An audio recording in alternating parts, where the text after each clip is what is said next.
And welcome. How are y'all doing? Hello, we're here. We made it to another stream, despite the hour. It's my anniversary. My anniversary today. In one more month, it will be 2 years since I joined with about these streams. You should all do this too, if you can afford it. Support your local cryptid king. Valdevia, Thank you. Valdevia, Thank you so much, Hammy. 23 months, hell yes. Hey everybody, how are you doing? It's great to see you all. Hey, Loaf, Siphon, Bug, Sora, Skeleton, Cerium, Gabble. Hello, Dilf. Hi, Rose. Mactor. Camped. How are y'all doing? Hope I didn't miss anybody. Liv, hello. Alright, so, first of all, sorry I missed yesterday's stream. I was actually working on a really tight deadline for a commission I can't talk about yet, but hopefully you'll see soon. It's really exciting. It's not, hello Bean, he's meowing on the table right now. It's not a huge commission like that really big one I still can't talk about yet, but which you will hopefully see in the coming months. It was just a single thing, but also really cool. And yeah, I had to finish that yesterday, so I didn't have time to stream. And today, since yesterday the whole weekend I was working on that. I also had a lot of stuff left over, like all the Patreon stuff that I didn't have time for, and that I had to do before the end of the month. So I had to do that the day before the stream. So yeah, that's what we're late today, but we made it. It's fine. The stream streak is so long, hope we can keep going to 100. Oh my god, good luck.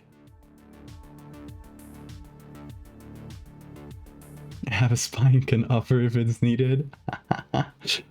Offer me your spine.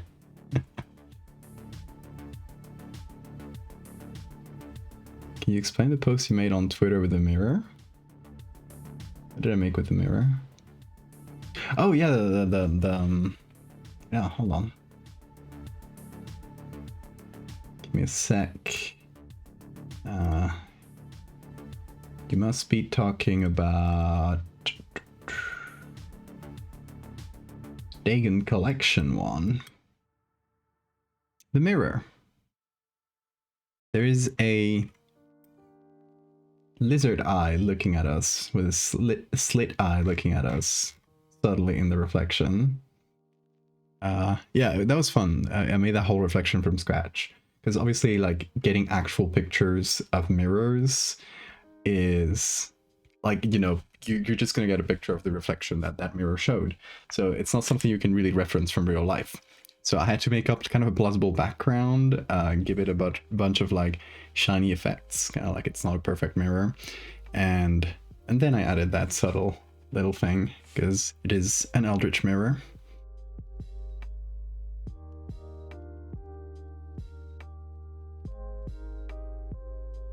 Hello Bean. Hold on. Let me show you the Bean. He's not here. He is here. Look. Hey, say hi to chat, Bean. Oh, you're shy now? He's shy. Come over here. Come on. The boy. The boy. Come on. Yeah. Okay, we'll see if he sleeps or if he's gonna go crazy today. We shall see. He was going crazy until like a little bit ago, so hopefully he has a couple hours of sleep in him. Or not, we'll see. He's loafing. He's loafing right now. His eyes are so round, it's wild, and it's just the contrast in his eyes because they're so blue. And on his brown little face, it's perfect. It's just such a striking contrast. Look at that little loaf right here. I want to bake. Bake some bread. Some rye bread.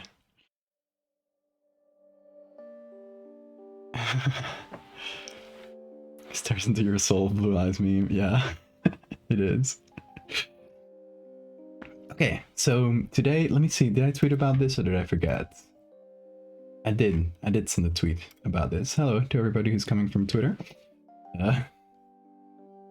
Had a pretty viral post about bearded vultures, and I'm super happy about it because I love bearded vultures. Did you guys see it? It's, you know, there was a post going around saying, hold on. The post going around saying, are there any men who have a favorite bird that isn't an eagle? Every single man I've ever asked said eagle, and you know, a bunch of people were replying to that with, so what's my, oh wait, it's getting the wrong Firefox thing. Oops. Hello. There we go. And then I obviously had to post about bearded vultures, and I will transmit that knowledge to you in case you missed the post. Bearded vultures have a stomach pH of 1. In case you don't know, 1 is literally hydrochloric acid. Like, it's the strongest acid you can get. There's no lower than 1. That's what the pH of their stomachs is, because they need it to literally dissolve bone, because that's 90% of what they eat. They just straight up pick up bones and swallow them. If the bone is big enough to swallow whole, like that one, they'll just swallow it whole. If it's too big, they will pick it up, fly with it, and then drop it from high altitudes to break it into smaller pieces that they can then swallow. Which they can also sometimes do to live animals. There are cases, it's not super common. They're like, most of their food is just carcasses left over by other animals. On occasion, especially in places where turtles are common, they will pick up a turtle and drop it on its shell to break it, which is brutal. And oh yeah, and they dye their feathers with red clays, and nobody really knows why they do this. Like, naturally, this bird would be pretty much pure white on the yellowish bits, but they dye their feathers like yellows and reds using clays. Yeah, nobody's really sure what they do it. So the most common explanation is that it's just for cosmetic purposes, which is the most likely option, I think. And yeah, they're also called bone shatterers in Spanish, which is great. Recurring Valdevia stream character. I will not shut up about bearded vultures. I'm sorry. Like, literally, look at this thing. Look at this thing. The streak going down its face and ending in its beard. Like, literally, if someone made this animal up for a, I don't know, like, speculative evolution concept, people will go like, this is a bit too far. You're overdoing it. You can't have both a bird that is huge, eats only bones, has the most like acid stomach possible, has red fucking eyes, dyes their feathers. Like, come on, like, chill, relax, like, choose one or two of these concepts, right, for your design. But no, this bird does it all. Do not apologize. It's a great bird. You got to see Sue the T-Rex. Ooh, nice. Hell yeah, Mectal. One theory is that it can indicate both good territory if they have access to the minerals needed for it, and a good lifestyle if they have to apply cosmetics. Yeah, that makes sense. You want to pet it? I would not recommend. I don't know, they're big birds. Like, this is a big guy. It's eating a sheep bone here. This thing could, I don't know, tear off your eyes really quickly if it wanted to. I would recommend watching from a distance as it gulps down entire bones. With respect, obviously. Anyway, yeah, I was just funny. It's just funny because I posted this at like 7 a.m., like the worst fucking hour to post it, and it went, it went pretty viral. So that was really funny. I'm getting distracted though. Today, we're actually gonna work on something that was designed as a group with all the patrons from the Patreon. In case you don't know this, the Patreon, every so often, whenever I got time for these things, I will do something I call a design event, which is basically we choose a theme. Like I start with a theme. In this case, it was medical horror, but in some other cases, it's me like designing a god, an eldritch god, or something like that, or just a creature. And then we'll start with a poll to kind of narrow that down. So in this case, with medical horror, we narrowed it down to the spine, among a bunch of other options. Then I asked people for spine body horror suggestions. A bunch of people gave their suggestions, and finally we took all of those and we put them in a poll, which people couldn't really vote between. And then we take the option that gets the most votes, or the two that get the most votes, if we can combine them some way, and that makes the basis for the next medical horror thing. So for example, one of the things I've made in the past using this system was pupillosarcoma, which, let me see if I can find that real quick here. Pupillosarcoma, which is this disease that starts with your pupil growing and growing as it takes over your face. That was something that came up with one of these design events. Also, oh my god, so many follows. Exuft, Valerian, Shinigami Mask, Maggot Pie, thank you guys so much for the follows. Welcome. Okay, so as I mentioned, we started with this design event. We started by narrowing it down to the spine. Then a bunch of people suggested spine horror ideas, and finally we voted on them. So this is the result of the vote. And we have one big winner, two pretty good runner-ups, and then a bunch more. But the winner was a parasite that takes over the spine and starts moving it independently, with like a worm or a centipede or something that just moves at like one. Two other ideas that came up where another rib cage starts growing out the back with ribs growing in a mirrored way, and mutated osteoblasts that grow prized bone jewels like oysters with pearls. I really love this one. This was artist. I don't know. Are you here? Are you on stream, artist? Yeah, but this was artist was one of our mods on the Discord. Came up with this, which it's technically not specifically spine related, but I love that idea too. So obviously the winner is a parasite that takes over the spine, starts moving it independently, which, if we can put mutated osteoblasts, or no, the mutated osteoblasts, in this case, it would be, if we combine it, it would be a parasite doing this, right? But a parasite that takes over your spine and in the process creates something like bone jewels. Hey, who's Megan? Thank you so much for joining the Patreon. That's what pops up when you join the Patreon.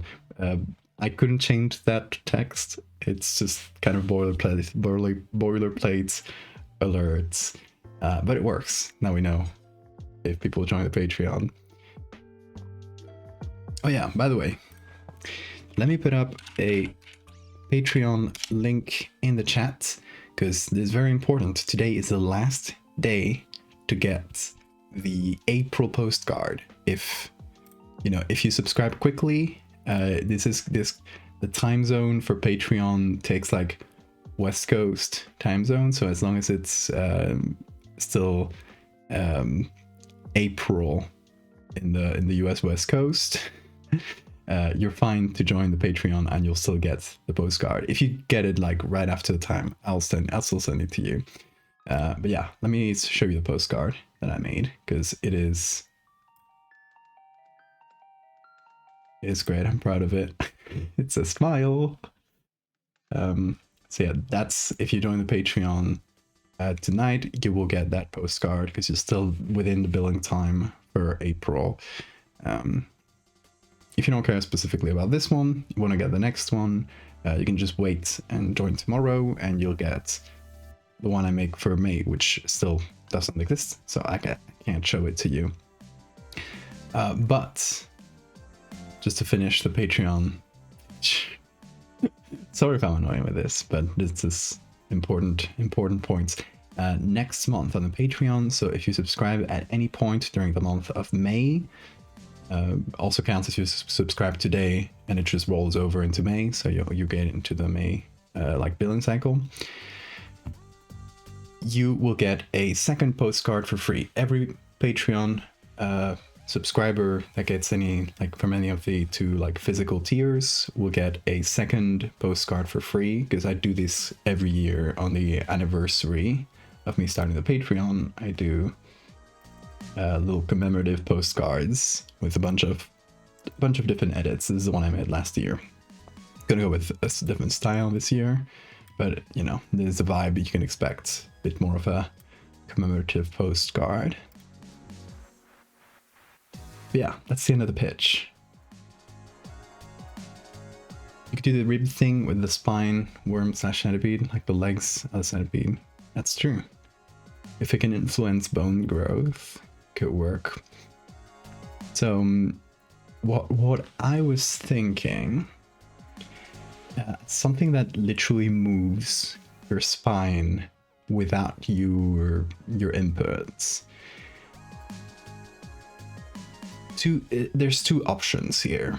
Something that physically takes over and moves your spine from the inside or from the outside, or something that takes over your nerves, your nervous system, and you know that would have far further reaching implications. Like it would also be able to move your limbs and stuff if it took over your like spinal cord, or at least was able to influence your spinal cord somehow. Just kind of like introduce random nervous signals to basically disable it. I don't know. There's a bunch of different ways we could do this. Worm that gives you scoliosis. Pretty much. Can't remember the name of them, but the bone sellers from the magazine ad you made a while back would probably love the osteoblast. Yeah, that was artist is the one that made that's me. That was making that zine. I don't know what their plans for that zine are right now. I know he postponed it a little bit, but I don't know if he picked it back up. But yeah, that's in case you don't know that. It's this one, the finest human ivory accoutrement. This was a lot of fun. I really enjoyed making this edit. It's just bone jewelry with magic.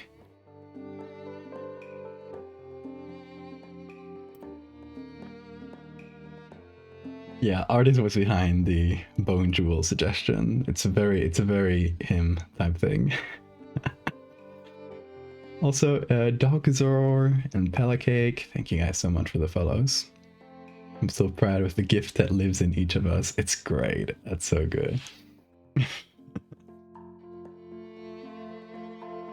Okay, so my thinking with this is there's a type of barnacle. Just let me finish. Let me cook. There's a type of barnacle that is a parasite of crabs, if I recall correctly, or other crustaceans, and they literally spread inside the crab, and they start basically using, like, basically controlling their exoskeleton. I'm trying to remember the name of them because it might be good inspiration. Our spine parasite could be a fucked up barnacle. I think that could be fun, right? And don't think about like like your idea of a barnacle, because that's probably not right. It's barnacles that have basically devolved into being blobs. Let me see. Is it the same ones that do parasitic castration? Because that might be the way that I found them.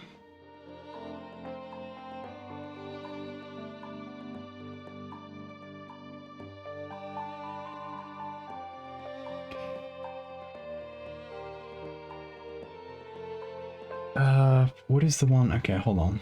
I'm seeing if I can find it real quick. Oh. I guess if you haven't seen me talk about this, it is... We can talk about parasitic castration. Listen up. See this crab? You see this thing circled there?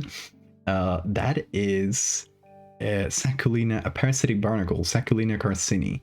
This thing destroys the gonad of the crab and it kind of takes it over. And I don't know if this is the same ones that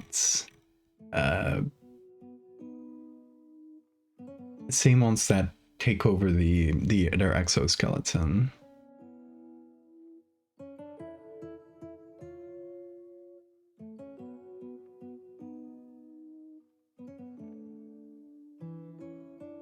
Is this a Neopets room? I mean, if there's parasitic castration in the Neopets rooms.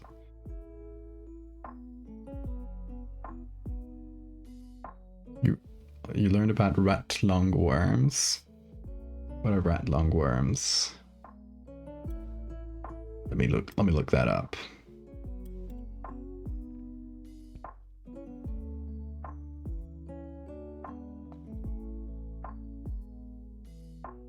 What's the name of that in Spanish?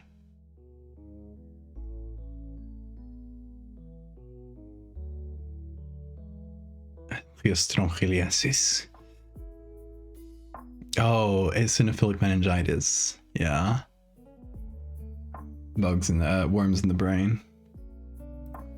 Always scary when that happens.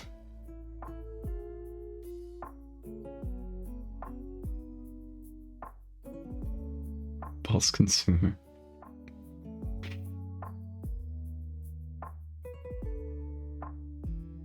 Okay, let's see. I want to see if this is the one.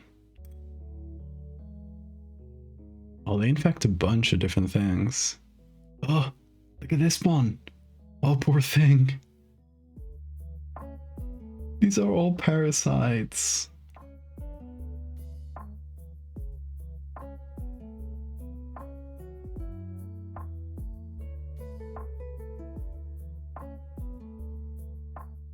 Okay, I don't think this mentions anything about them, like, taking over the exoskeleton, but I believe it's a barnacle.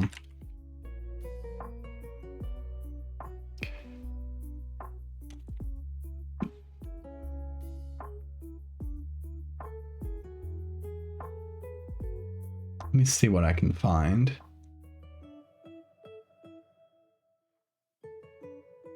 They're not even trying to parasitize humans. They're getting there, they can cause necrotized flesh. Yum. A lot of parasites we can get are just accidental parasites that are not meant for us.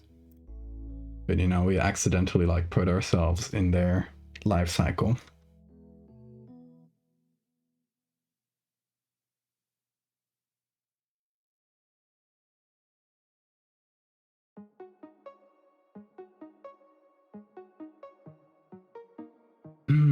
I can only find Saculina ones. We're looking for crab parasites. What's that?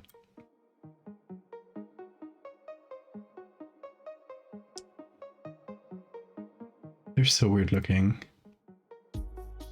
Poor things.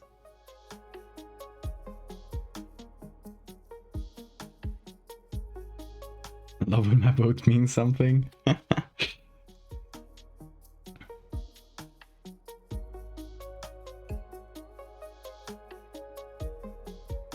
Is this one of those? I think maybe.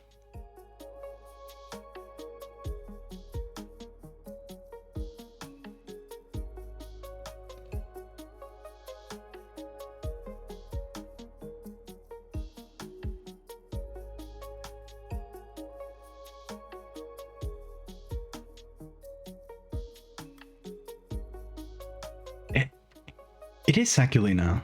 Okay, it is the same parasite that takes over their bodies, at least partially.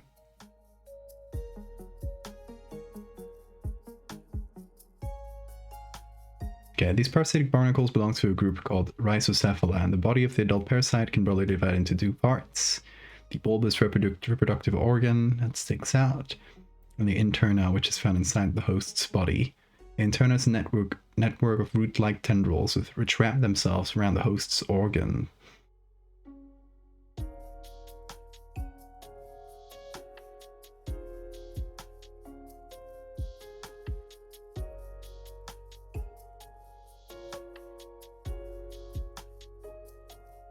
So this is what I'm thinking. It is one of these barnacles that have devolved into weird blobby parasites that gets inside your spine, basically covers all of it with its little disgusting little tendrils, and starts, you know, just messing with it, and it starts, you know, spasming your whole back and controlling your spine like it was a big worm. The Holy Valdevia Trinity, crabs, bones, and bugs. Praise and teeth sometimes.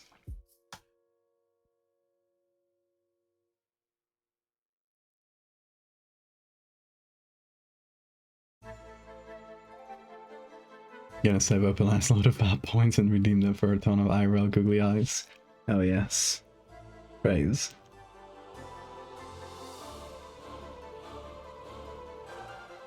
Hey Victrix, we are learning about parasites of crabs. Because you see the green part here? That's the inside, the parasite that's like basically taken over the inside of the host.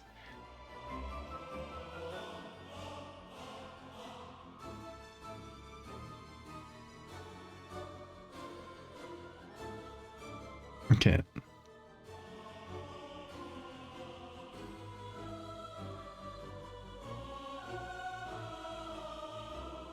Let's see. I'm gonna read this a little bit closer. Part remaining inside the interna develop tendrils which spread throughout the crab. They take over the stomach, intestines, and nervous system to absorb nourishment and enable the parasite to control the behavior of its hosts. That's exactly what we need.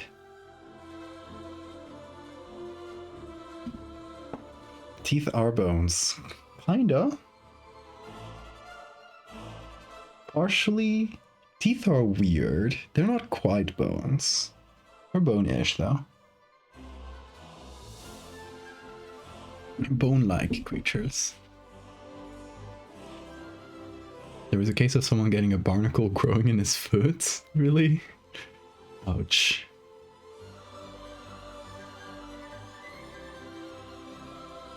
Okay, presence of the parasite inhibits the development of the crab's gonads, which eventually atrophy. It also prevents the crab from molting, consequently preventing it from regenerating lost limbs. The parasite causes a male crab to develop certain feminine characteristics, including the broadening of its abdomen.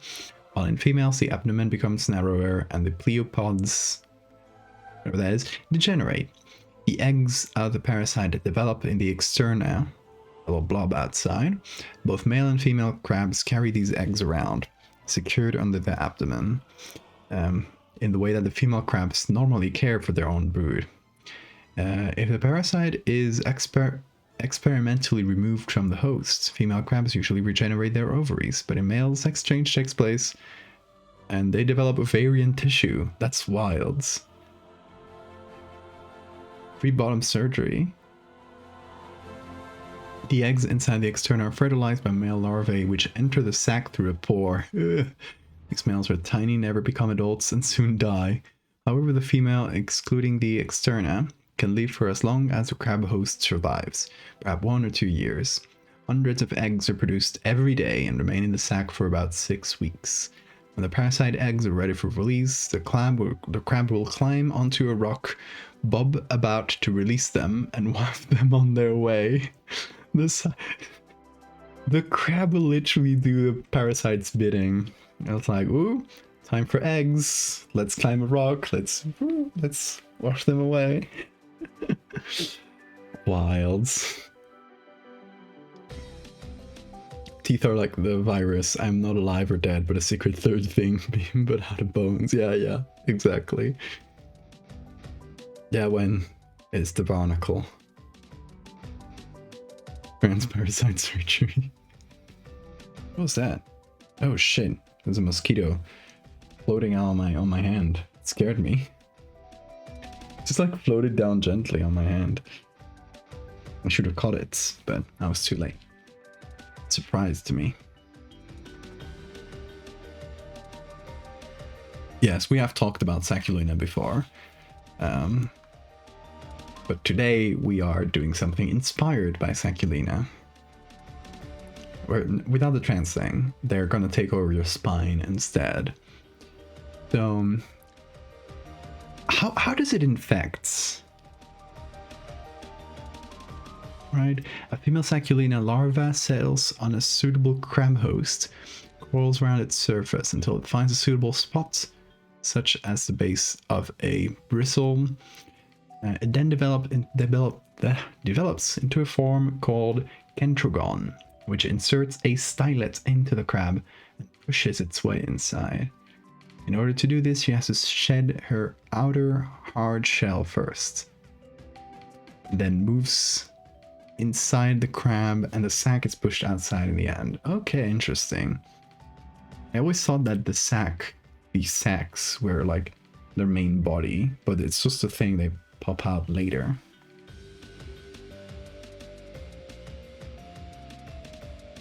Hey, Trike and Xeros, thank you so much for the follows. Barnacle was in this guy's hand. Okay, let's check that out, I guess. Let's see. Oh, you should. We saw this on stream, yeah. He's just like describing how it felt, right?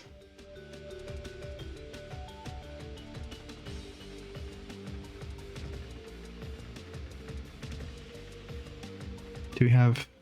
Oh, it's all like recreations. I wish we had actual images.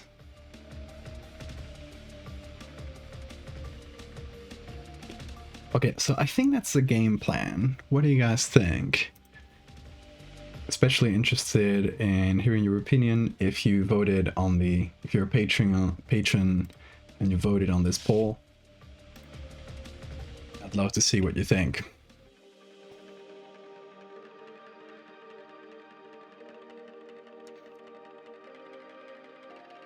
Because yeah, so I'm thinking about something that takes over the spine. It would need to, because like spine worm is like the base idea here, but an actual worm that's like a physical round worm that lives inside the spine would crush your spinal cord, and it wouldn't be, you know, it would be paralyzed pretty quickly. I feel like for something to take over your spine and move it, I feel like it needs to be like a smaller thing that just wraps around everything. Yeah, barnacle root tendrils, exactly. I think that's where we gotta go. And we can include bone jewels into this, I think. Like these things wrapping over the bones and taking them over. Because it would probably like extend outwards from the spine eventually, if left enough time. And influence like bone development. So having them create these sort of pearls in the bones would be a nice add-on, I think. I think that could work together. We've had to figure out a visual for that. But yeah, having the idea, and we gotta come up with the visual, which is the difficult part. We could do an exterior photo of spine. So we have like someone's back, right? Like the neck starts here, and we have the spine kind of popping up like that. Maybe popping up a bit too much, like uncomfortably so. And there's like the exterior, I guess the gonads of this thing, like this, the sack, same as the crabs, kind of popping out from the neck like this, and extending little tendrils inside, maybe something that we can see a little bit.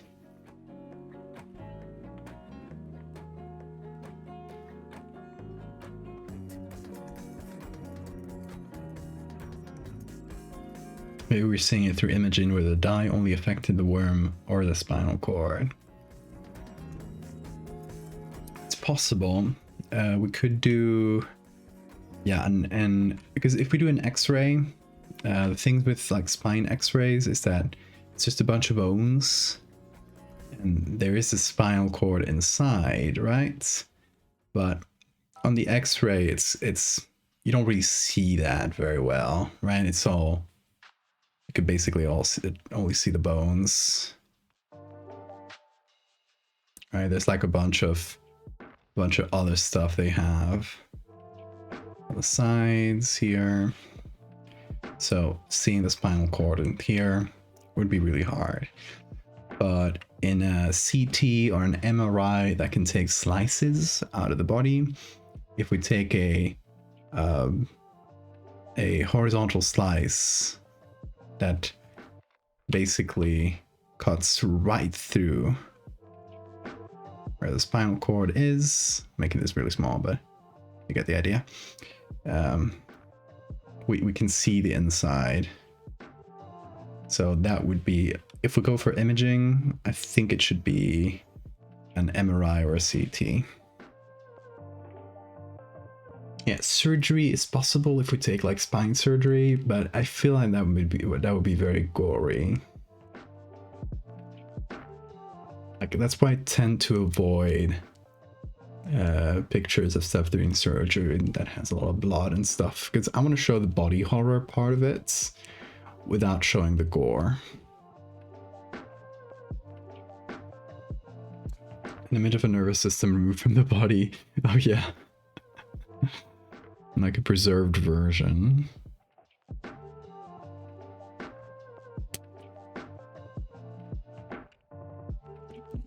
I mean, yeah, the problem would be finding spine MRI. Obviously Unsplash is not gonna have anything good.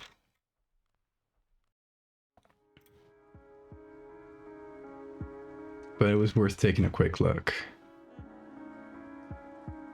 Oh, it's a cool image. Nothing that we need, but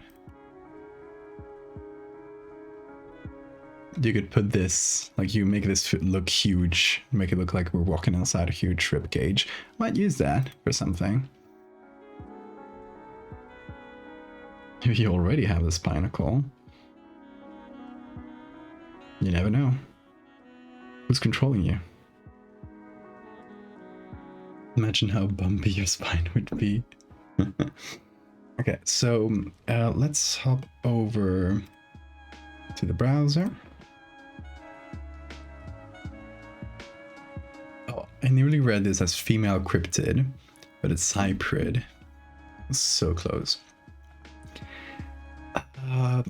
Let's see.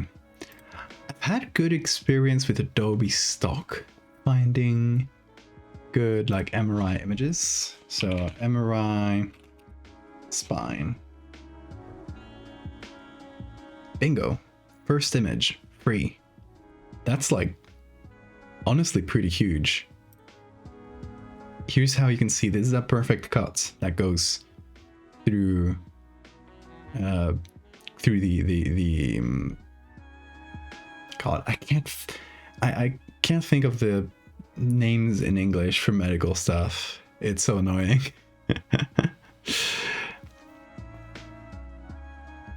Yeah, that's kind of the end of the spinal cord where it separates. It's called cola de caballo in Spanish. It's the horse's tail. It you know, your spinal cord kind of ends here in the lower back and separates into a bunch of little strands. So it looks like a horse's tail. I don't know what it's called in English. Oh, nearly caught the mosquito. Went right over my face. It's a very slow one, so hopefully I catch it. See, this is another good one. It's a really good view.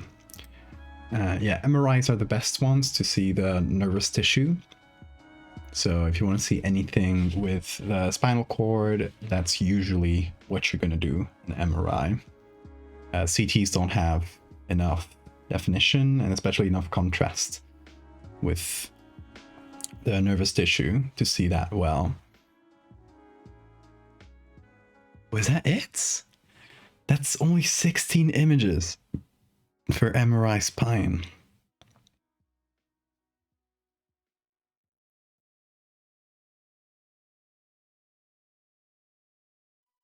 It's a really famous nervous system that was removed pretty intact in the 1888.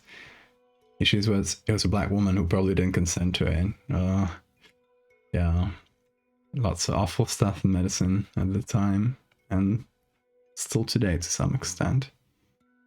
Okay, this is a full image where they did these. They did that thing that stock images do, where they like to put red spots on top of the body, so that people can use it in like articles for lumbar pain. It's awful. I hate it, but this could be removed.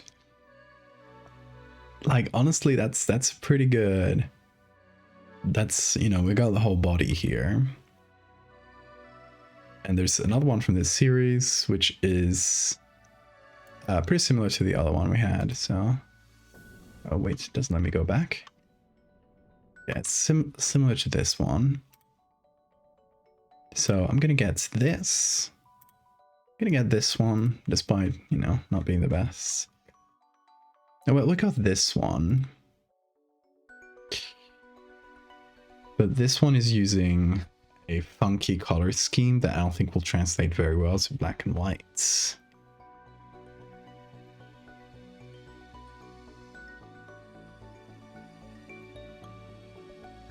Red ouchie circles. I'm gonna start calling them red ouchie circles.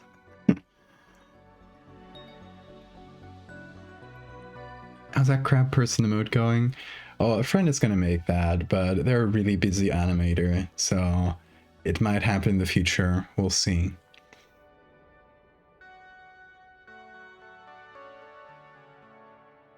Okay, this is a... yeah. This is a bulging disc right here. Couple bulging discs, the ones that are pointed out, and here's a big mass. Which, you know, just call the mass in the description.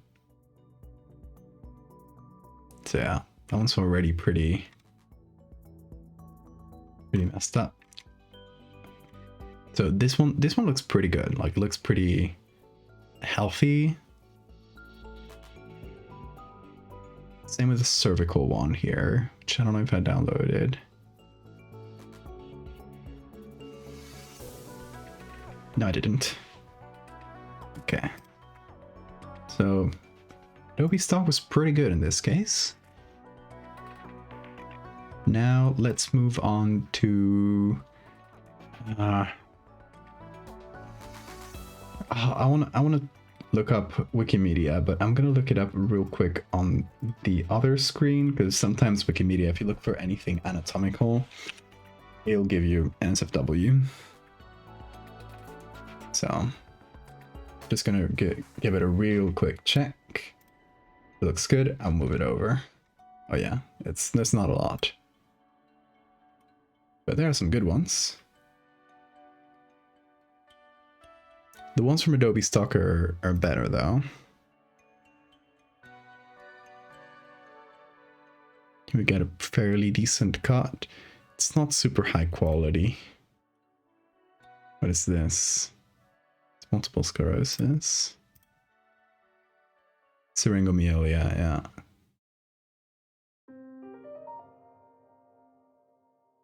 Hey Palamita, have a good night too. Worms. Technically a barnacle, but it's wormy enough. See you later, one. Shit, I'm gonna get this mosquito. Did I get it? No. I don't think I did. I thought I did. Yeah, this one's like 3 pixels big. So these pictures look promising from a distance, not great when you actually look at them. But honestly, we found some really good MRIs. So, happy about that. Stop putting worms in us. It's a barnacle, don't worry, it's not a worm again.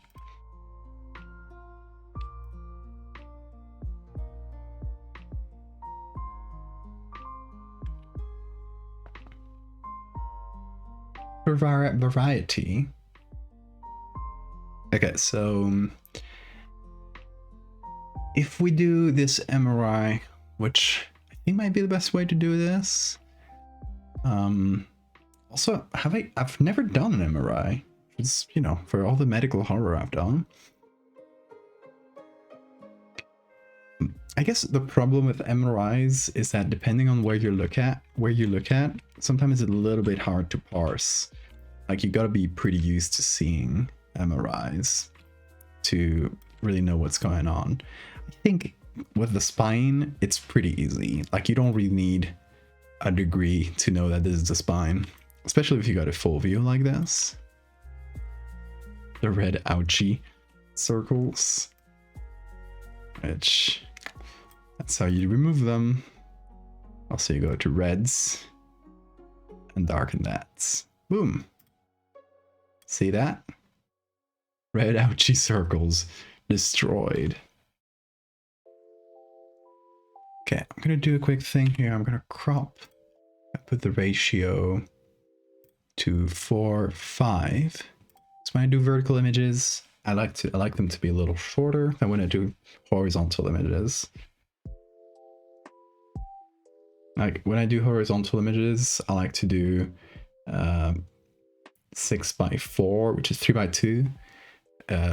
Vertical, I like to do 4:5. I don't know why. It's just something I've gotten used to doing.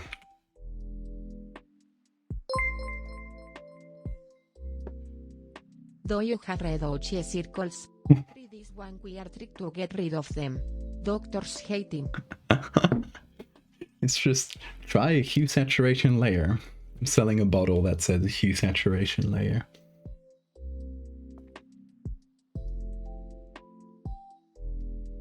You're very sick today? Oh, I hope you get better soon, King. It's not a worm, it's a barnacle. What did the stream towel say? It is wormy though, because it is a barnacle that is, you know, pretty wormy. Like, it's just like has a bunch of little tentacles. And when it takes over your spine, it makes it move like a worm.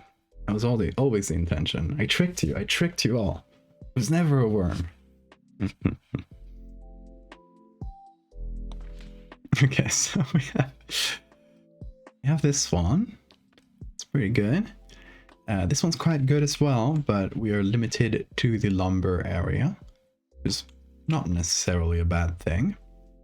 I think we can move it up a little, like so.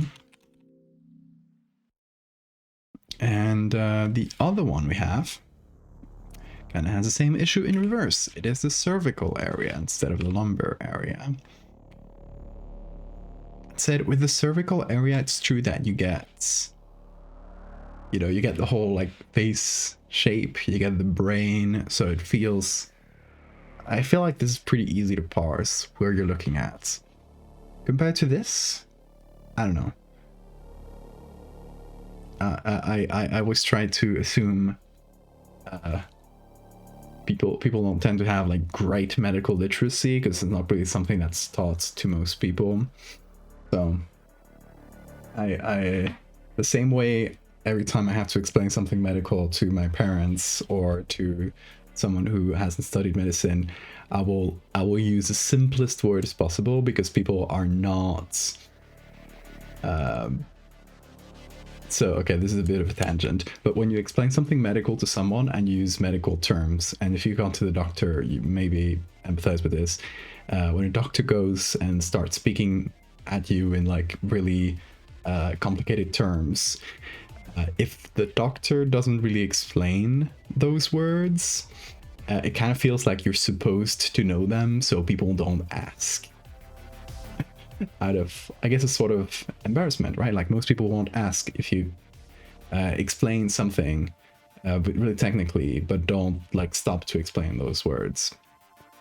So since I know people don't ask, I try to always explain something like in like the most everything in common words. If I use a big word, I will explain it later, right?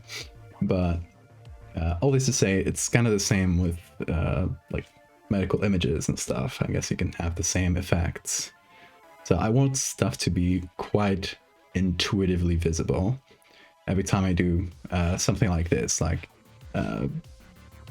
any type of scan or MRI or stuff. So I feel like this is way more visible, easy to parse than this. And then this is even better. Hey boss, would you still love me if I was warm? I would.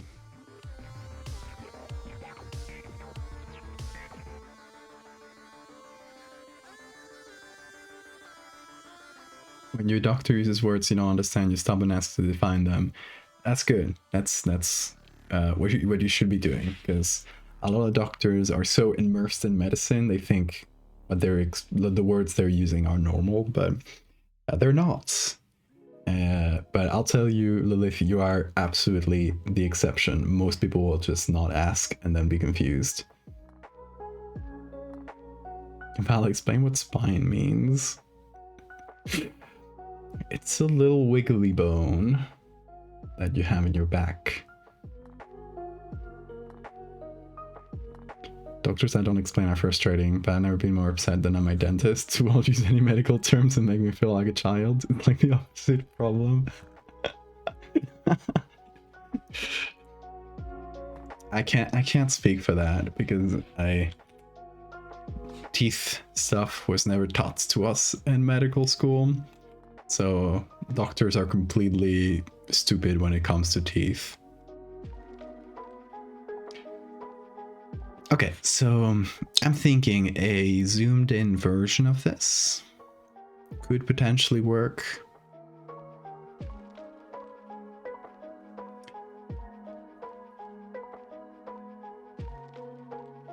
The way it's cut, you know, it's not like a perfect cut, so we don't get the full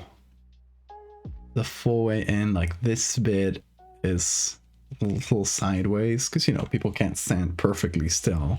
It's kind of impossible.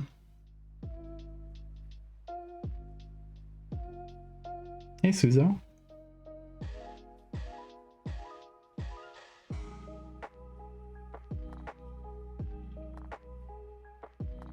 when I come and ask about a procedure, they just go, no, you don't want to do that. Oh yeah, that's an awful type of medical professional as well.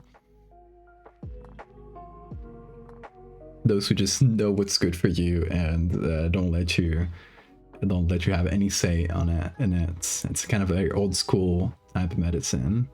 It's very patronizing. I'd say most modern doctors aren't like that, but if you get like older folks, at least here in Spain, right, what I'm used to, if you get like older folks, they're still from that school of medicine. Like, just trust me, bro. I know what I'm doing. You don't get any say in it.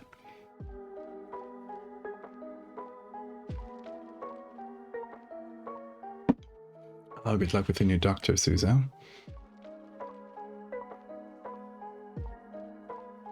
Saying Denton in response to your doctor hitting me with some made-up medical words and watching them listen to great.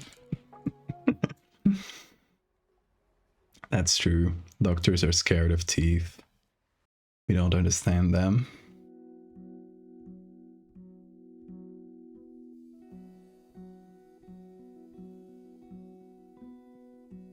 Okay, so the thing is, like, where do we crop this?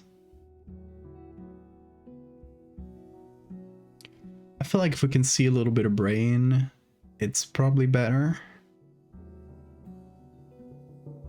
This bit is kind of a mess.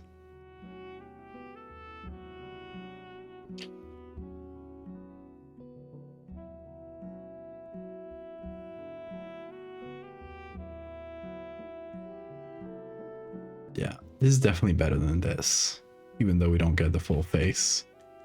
Can get a bit higher, but... Okay, so... saying we use this one.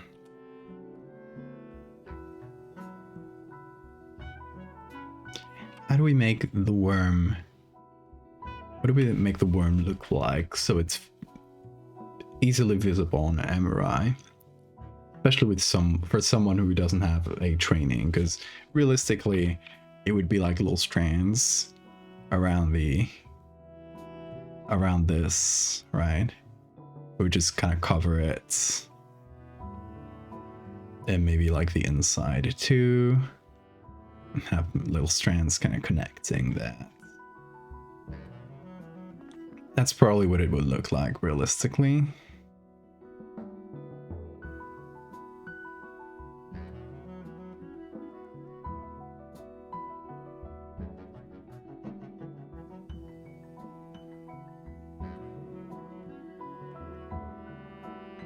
Doctors have a primal deep-seated fear of being mistaken for barber surgeons.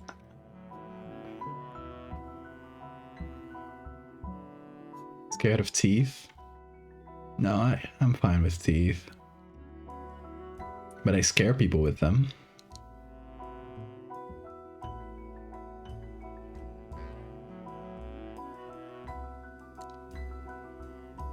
Up here in Canada, doctors will beat around the bush till you fuck off. I had a massive gastrointestinal bleed and the gastroenterologist ignored you for 3 months till the way I went on its own. Damn. It's brutal.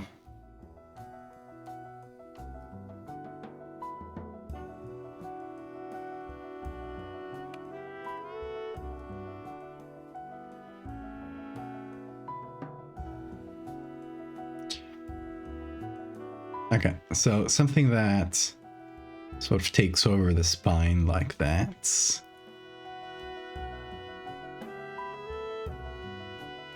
And probably something that looks dark on the MRI, just so we get good contrast. But then it would need to get out in between the bones. And maybe like over here, since we got a good space in the all the subcutaneous tissues. We could have the body of the barnacle.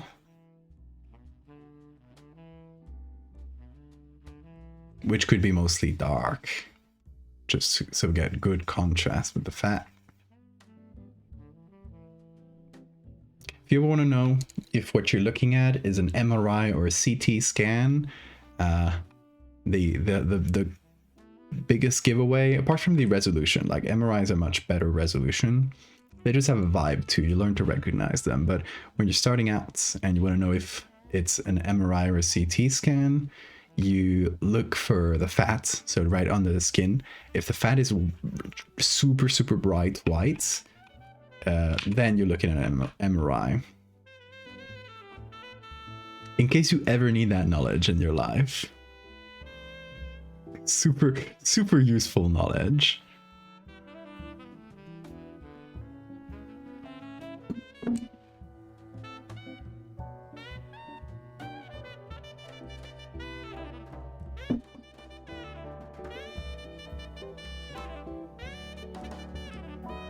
Medical tips with Val. Yeah. Police will refuse to investigate at least 50% of crimes in Canada. It's wild.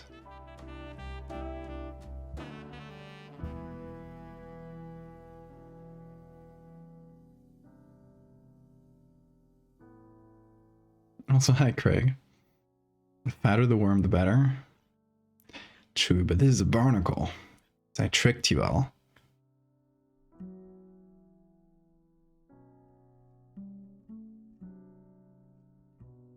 Aren't MRIs more like slices cross sections? That's both CTs and MRIs look like slices. The difference is that CTs use radiation, so they use the same, they use X-rays, but instead of being like one X-ray picture taken from front to back or, you know, side to side, it is a thing that spins around you. Like there's a, you know, two things that spin around you. One of them is the X-ray machine and the other is a detector, and it kind of spins around you as you move through it, and then just use this fancy math to put all those X-ray images together into sort of like 3D space, and using that it creates a 3D image that you can see in slices. An MRI, instead of using this, you know, like a moving X-ray machine, it uses a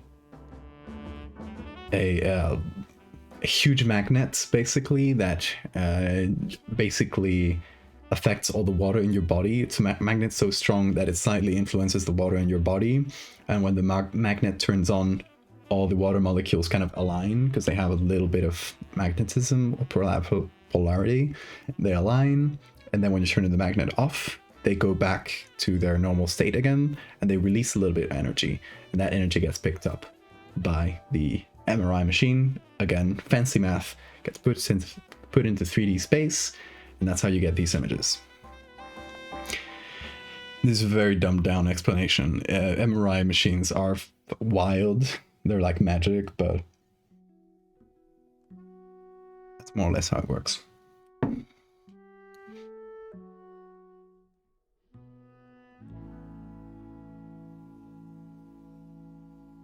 If you're measuring yourself against the US, the bars of the ground. Isn't the most expensive bit about MRI that it's cooled by helium? Yes. It's cooled, the MRIs use these huge like super magnets that need to be at temperatures nearing 0 Kelvin. So you need a liquid, is it nitrogen or either liquid nitrogen or helium? So yeah, really expensive machines to run.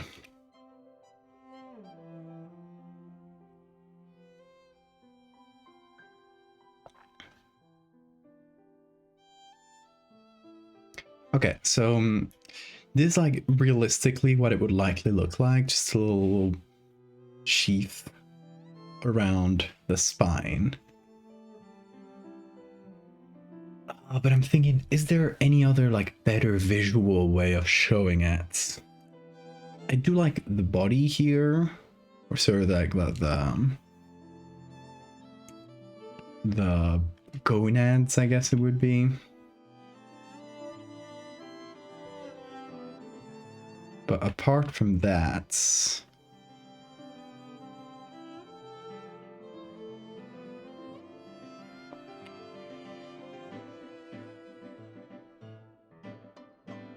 I mean, realistically, we wouldn't see the full thing because we're only taking a slice, right? So you could see maybe little bits of it. That sort of thing, right?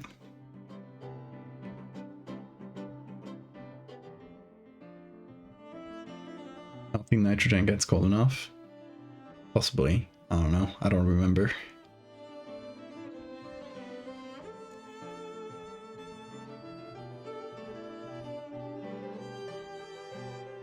Okay, so we could have something bigger.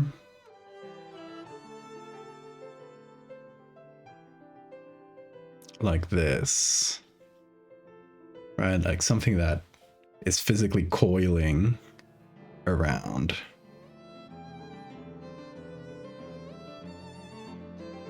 This sort of thing.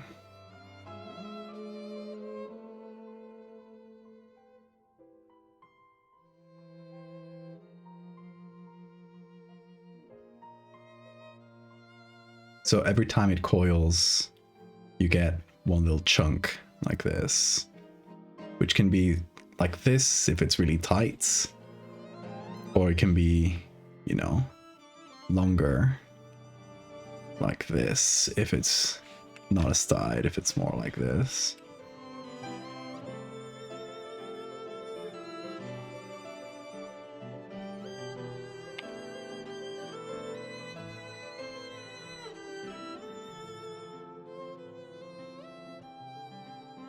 Your grandma sucks. You woke up at 2:17 a.m. Couldn't get back to sleep.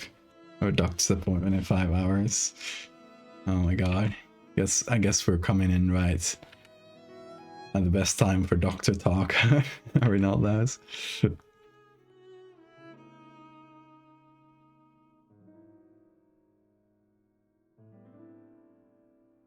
History of why dentists and doctors are not the same profession was very interesting to learn. You only remember that was interesting to learn and not why. God damn it. Now we're left with the mystery.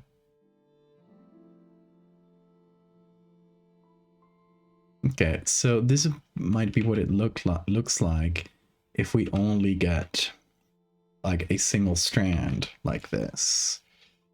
It would look more complex if it was branching out. Which for a barnacle like this, it would probably be, right? So we would get kind of a mix between these two.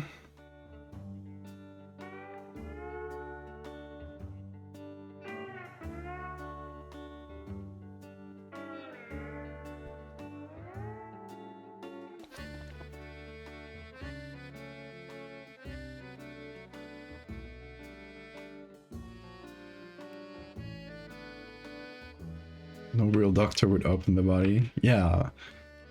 There was a time when the barber surgeons were just doing brutal surgeries. They would cut someone's hair and then they would turn around and cut someone's hair. Did I say cut someone's hair twice? They would amputate legs and then cut someone's hair. Edelgeister, thank you for the follow. Look at Bean, he's holding his little face. Ooh. The little man.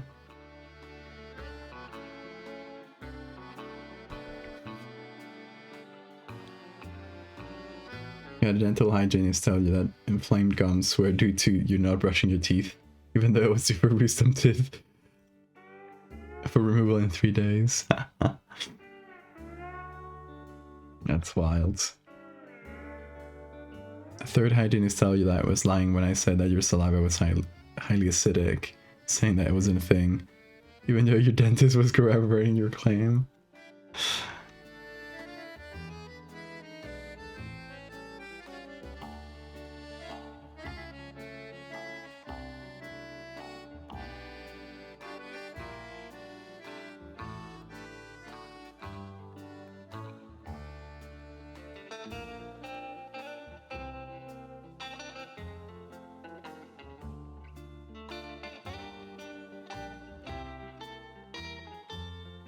And then obviously like within the big body here, we put in some little details, but I don't know what that would look like. I think I might go with something like pretty non-specific, like little bits from the rest of the MRI. So it looks mostly dark, but it looks like there's stuff inside, right? It's not a blob. Well, it is a blob, but it is a blob full of blobs. I don't think anybody's gonna come to correct me, because nobody knows what a barnacle looks like inside. Absolutely nobody in the world has tried looking.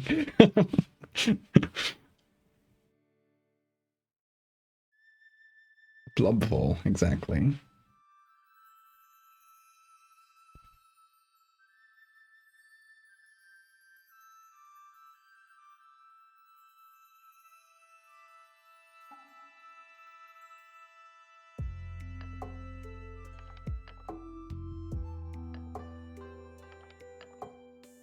It's a blob. It's always been a blob.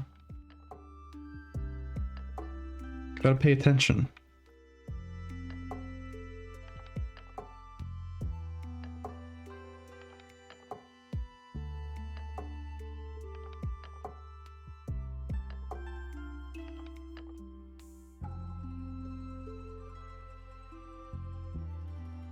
Your dentist cut her hand open while working on your mouth. Oh no. Don't drink the dentist's blood.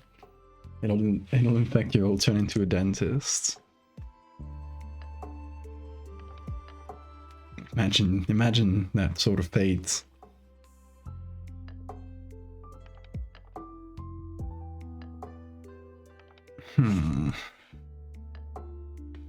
I still feel like something like this isn't visible enough. Like the blob is good.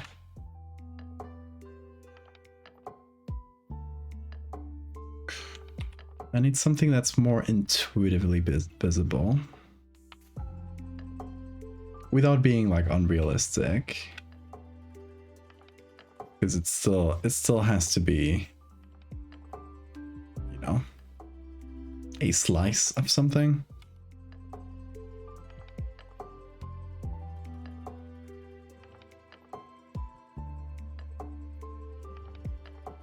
So like for instance, I can't cut through, even though I would like it to like turn around like this. I can't cut through the spinal cord, because that would mean that there's a literal hole going through it. We're looking at a 2D slice. So if we have something like this to make it imply that it's turning around, no, it's actually making a hole through if we do that. We don't want that.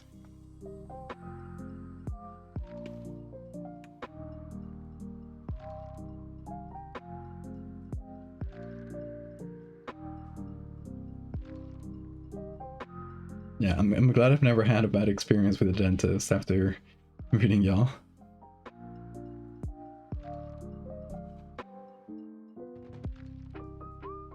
You gotta edit that rant, Laz.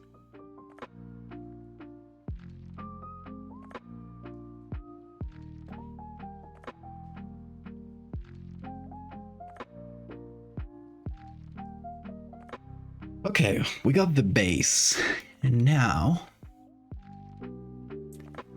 the question is, how do we edit this in a good way that's consistent with the MRI we got?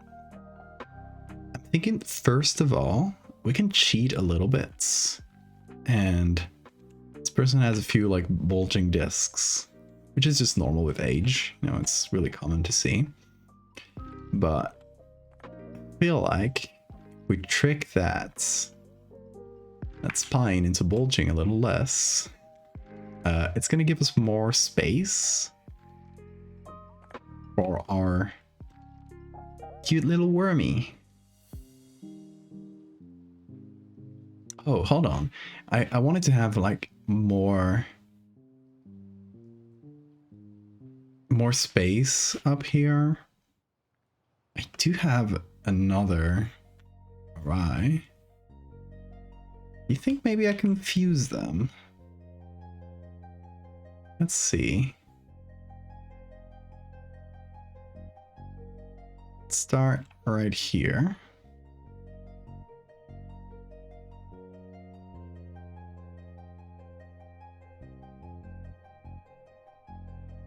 We got a match.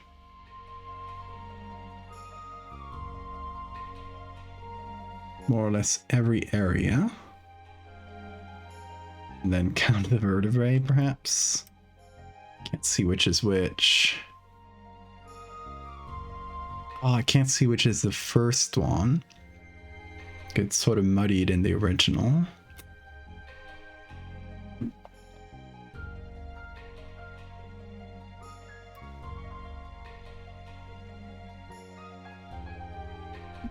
But just looking at the back of the tongue, I can probably guesstimate this is approximately the alignment.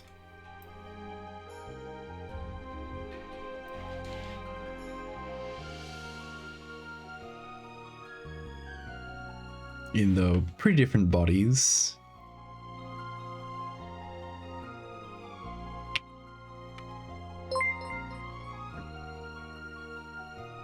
Seeing that creature in the spinal column sent an actual feeling of discomfort through me. Thank you, Hammy.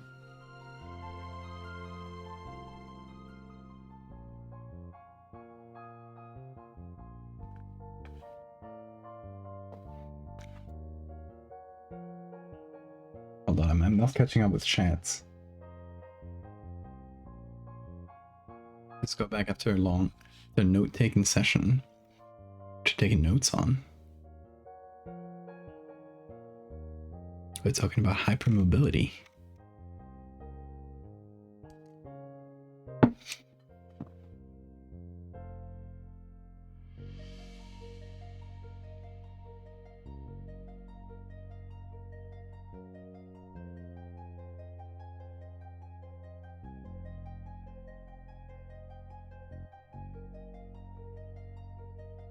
The resolutions are a little bit different in these two MRIs, which I don't love, but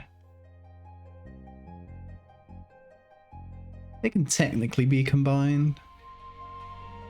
I feel like I'm going too high with these. It's probably one. Yep. One vertebra down.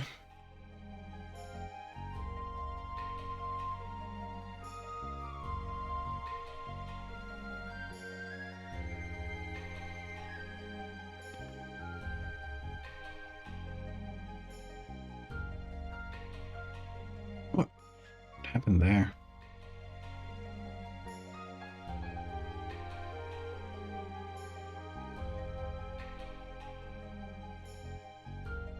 Okay, I'm puppeteering this person's neck to make the angles fit.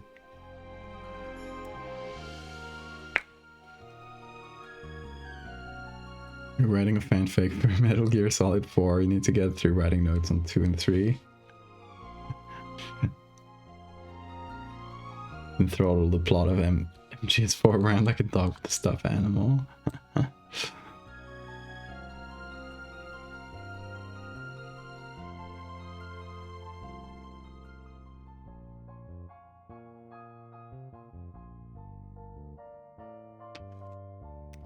These two MRIs look so different. It's kind of bothering me.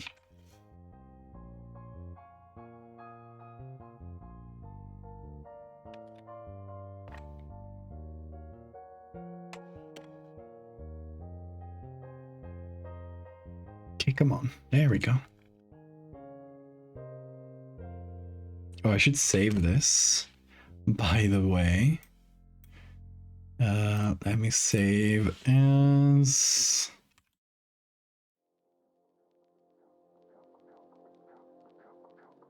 Spine Barnacle, I guess.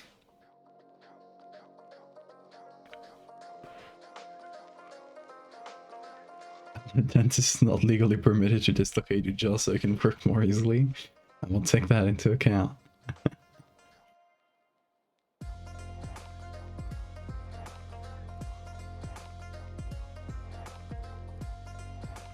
Sleep like a ferret.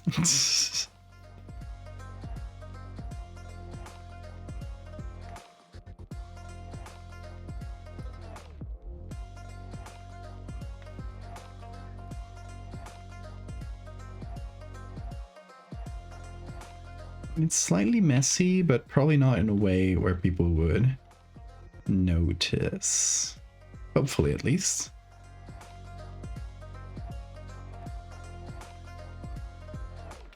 I mean, radiologists might, but it's probably not what they're going to be looking at. So I might get away with it.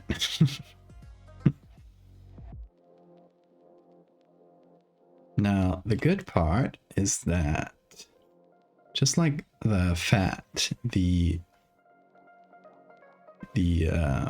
liquid inside here is completely white, like blindingly so. There's specific tissues that just become extremely kind of reflective under MRI. This is one of them. So I'm giving myself space, basically, because I want the worm to be visible, or the barnacle to be visible. So that means sacrificing a little bit of nervous tissue, just a touch.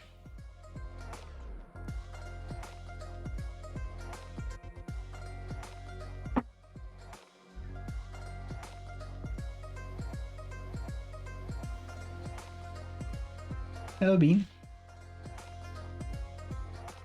What's up?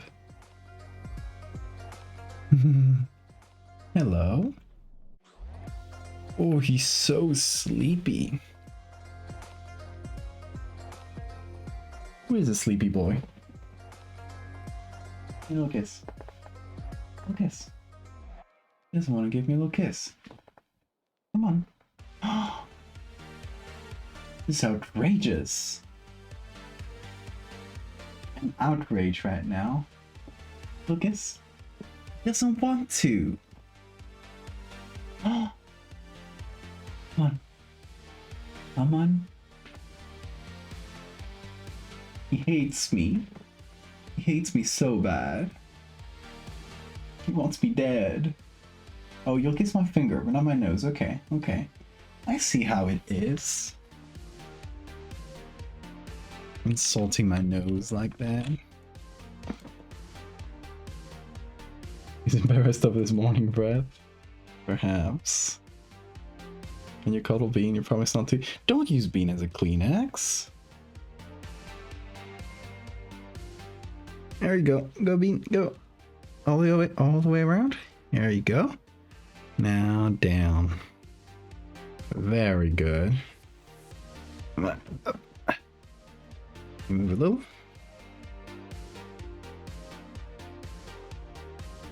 Does your nose smell?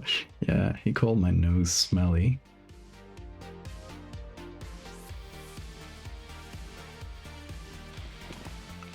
He's a shoulder cat.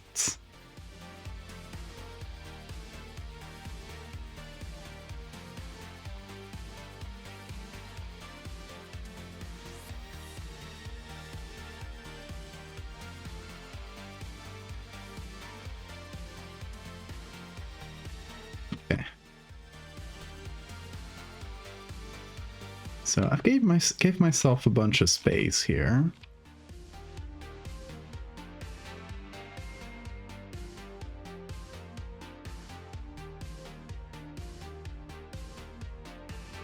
No, don't bite cables, Bean.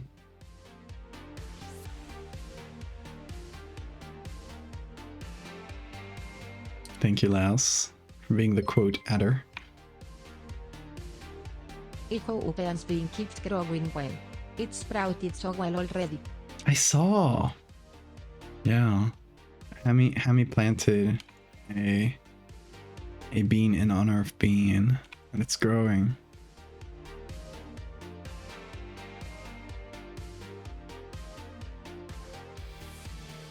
And every time it grows, this bean also grows with it. He's getting larger and larger.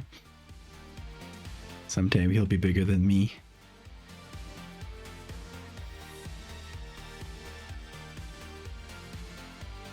Did I perhaps overdo it? Mayhaps. But I'm giving myself space. Don't worry, don't worry. Mosquitoes harassing you? Damn, it must be the same one I got here. It's harassing all of us.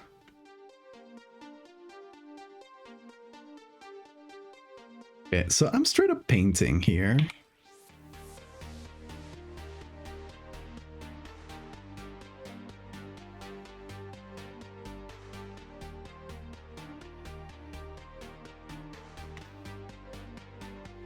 You want to go, Bean? Okay.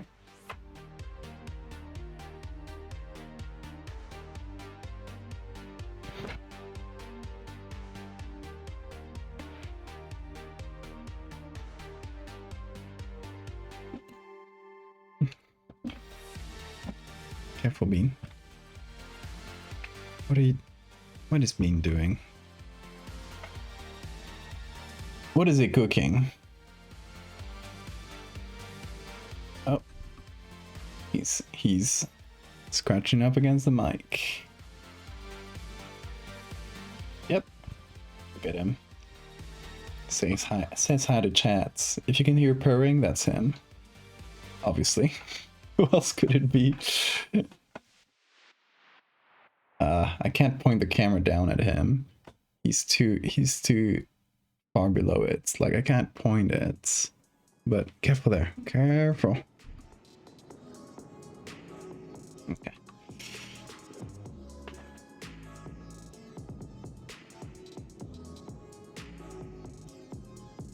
Already spilled lemonade on your computer last week. Oh no.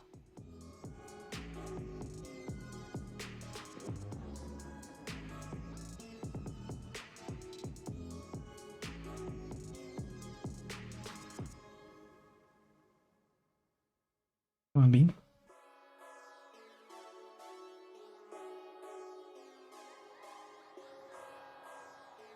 Oh. He's kneading. Yes! He's working! Look at him! He's making biscuits for everybody. Oh, that's it. That was it? That's not all the biscuits.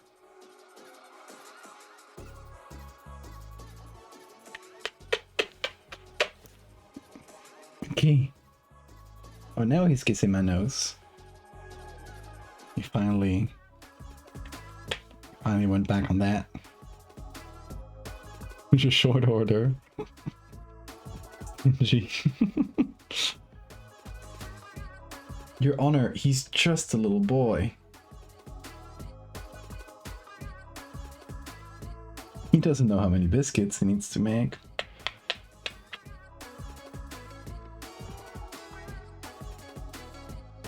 Come on.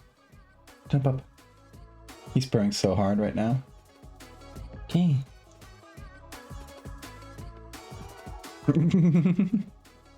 Oh, oh.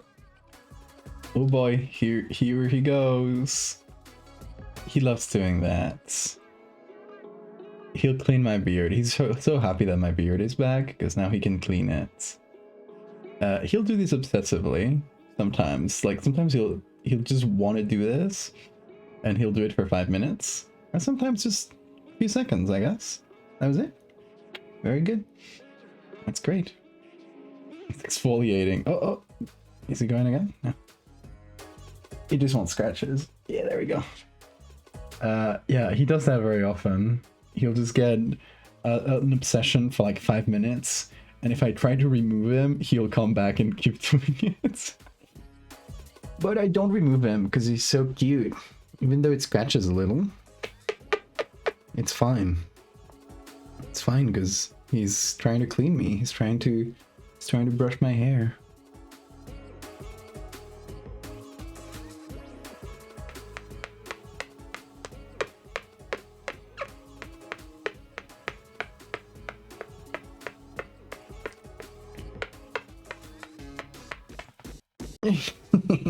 He lasted for very long. Okay, where were we?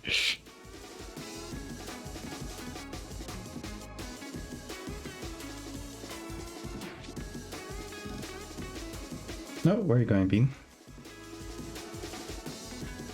This is staying here. Oh, don't bite cables, Bean. No cable biting.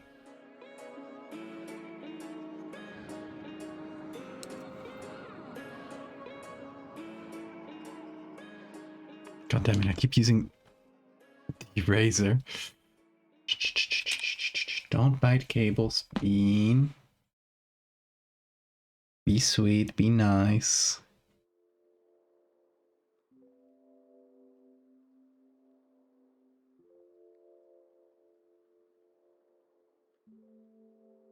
Careful.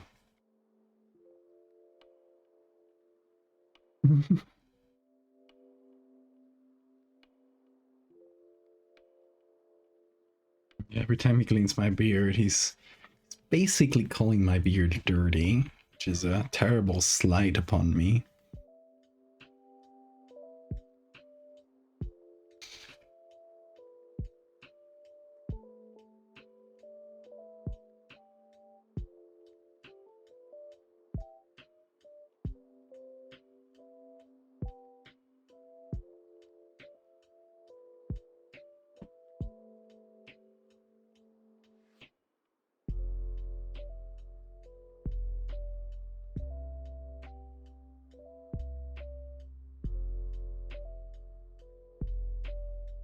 So I basically got to try to paint at the same sort of level of detail and resolution as MRI.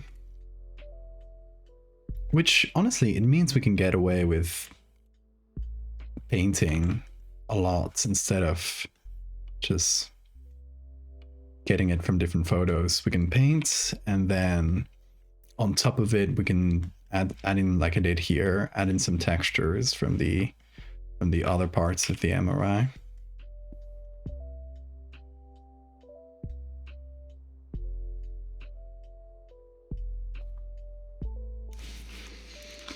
Yeah, fuck golf courses. Every golf course should be turned into a public park.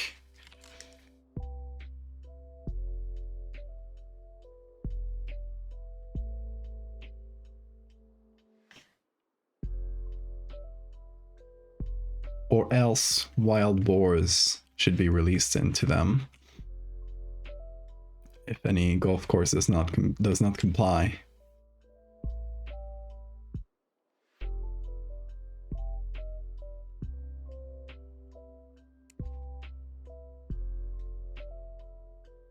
What is HOA?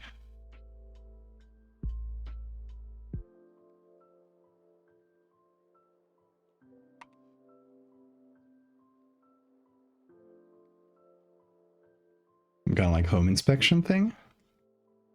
Homeowners Association.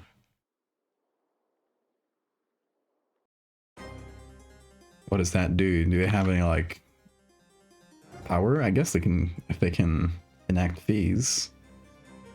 70% of new construction homes include HOAs. So it's like in Spain, we have comunidades de vecinos, which is in like apartment buildings. We have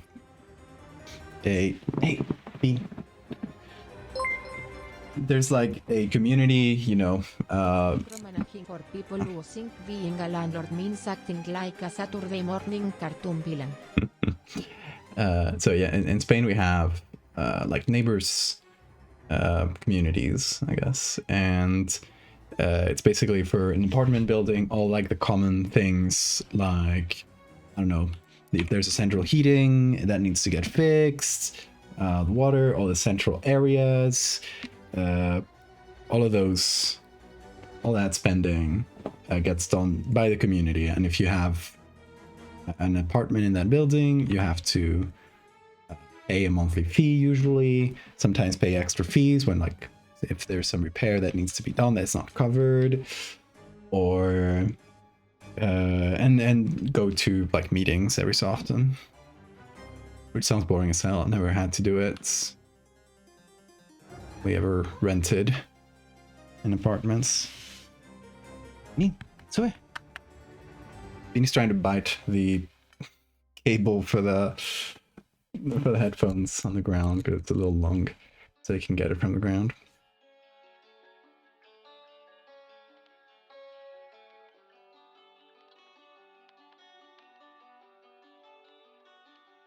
Usually care too much about how your house looks. That's not stupid. Like, why would you need that sort of association if you have like individual houses? If it's not about like, you know, common expenditures.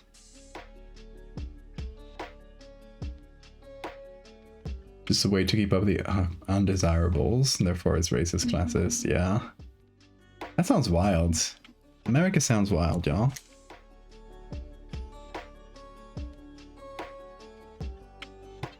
Oh, hello, Bean.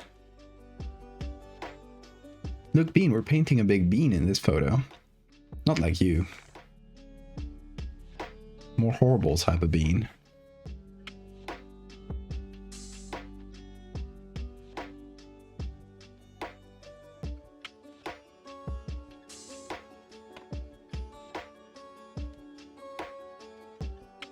What is this man cooking? Just here. You have a bed like right next. Come over. Why are you just loafing?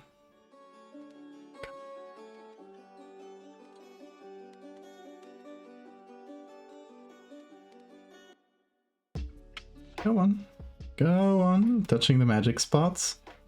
Touching the magic spots. Yep, there he goes. It is truly a magic spot. Oh, baking biscuits. He's making rye bread.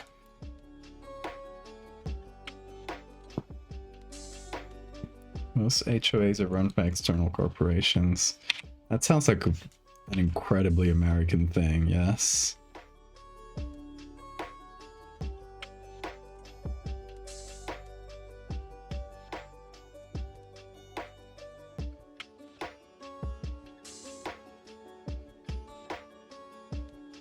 Good job, Bean. Yeah. You got it.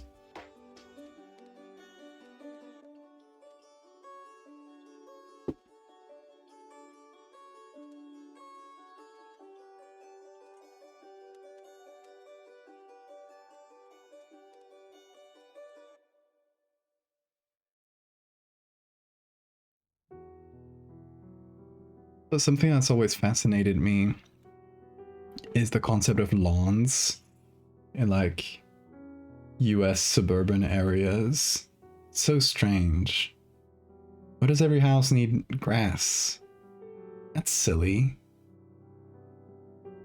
Especially like maybe if you're in the like the more northern areas where, you know, grass grows naturally. Or I guess it is still introduced into America, but still it'll grow just with the ambient rain and stuff. But if you're in a like southern area where barely rains and you need to water grass forever, it sounds so stupid. It sounds like such a silly way of using water. I'm not preaching to the choir here, but it's just like, it's just wild to me.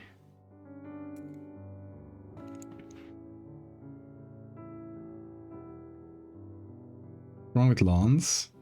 I mean, first of all, they're not natural to the US. Grass was introduced in the US, I mean in America, by Europeans to sort of imitate the gardens that they had in like England and stuff. So it's straight up not just not a natural plant there, it's invasive, and then it's just kind of ugly. Like just grass on its own is nothing to me. It's just, yeah, that's grass. Like plant some local stuff, right? That's more beautiful. you're adding to the local ecosystem. You can have, I don't know, you can have the bees go there, and the birds go there, and you're adding to the ecosystem. You have a sort of suburban house. It's the least you can do for destroying the ecosystem that used to be there. Not like it's your fault by living there, but it is kind of a reality.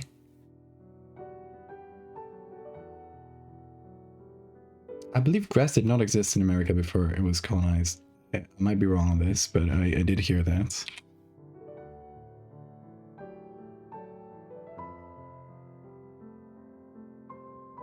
Lawns came from French, no, from English aristocracy. That's what I heard.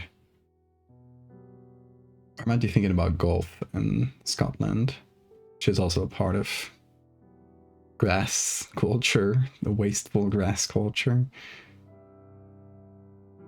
You know, you have wild grasses in America like blue stem or sledges, but not turf grass. Yeah, exactly. Like what you think of as grass, as in turf, was introduced. One of your neighbors dug up their garden, sarcophagized that shit with astroturf, and then never fucking uses it. Oh no. Oh, the neighbors tarped over their garden. Once it was dead enough, just put a shitload of slate-looking fragments over it. Their dogs use it for shitting. Oh no. That's so sad, Niles.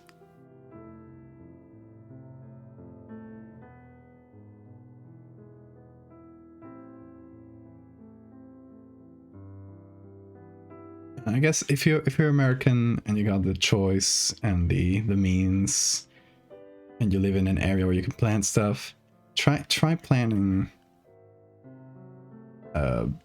local stuff that will grow without you watering it. That's what you want to look for.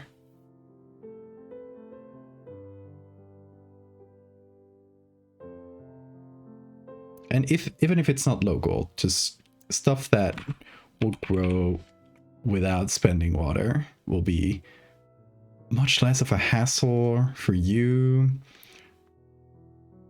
Spend so much less water, and it's honestly more beautiful and adds to the local ecosystem. I think that's how it should be.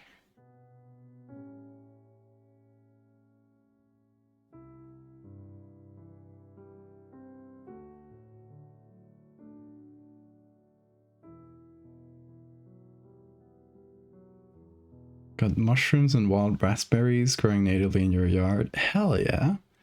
Sounds absolutely lovely, King.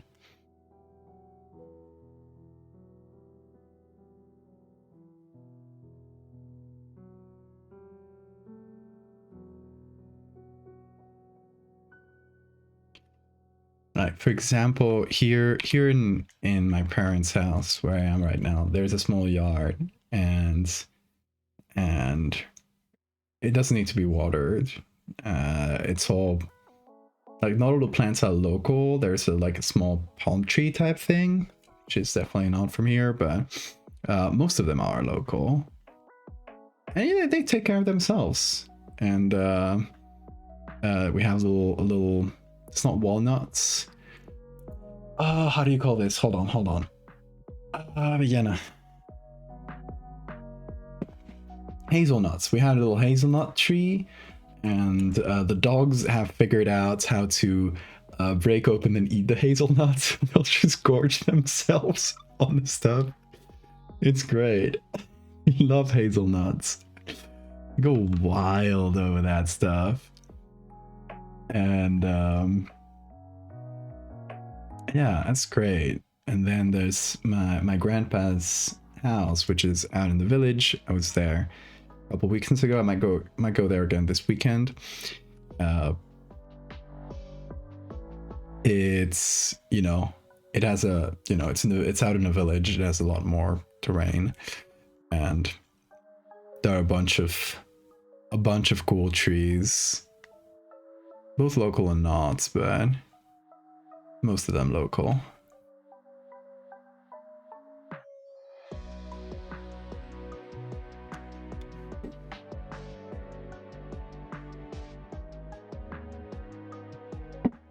Thing is, if you plant a non-local tree, make sure there are no other trees of the same kind in the vicinity, so that it doesn't start out competing local, well, not specifically trees, plants in general. So it doesn't like outcompete local plants, and you like accidentally introduce a potentially invasive species. That's, you know, that's something I would try. So if you get non-local plants, just get one of them and make sure your neighbor doesn't have another.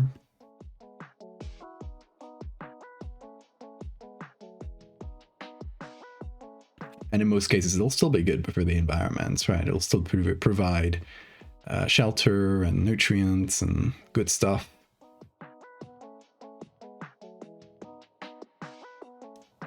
Fun fact, tumbleweeds are not native to North America. Yeah, I heard about that. That was pretty wild, since you associated that so much with like Western movies. It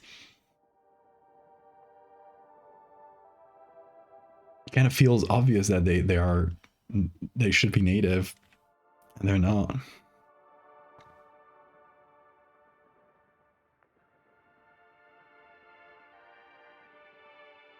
Also, natively growing flowers are seen as weeds, like dandelions, can be super important to pollinators when they first return in the early spring.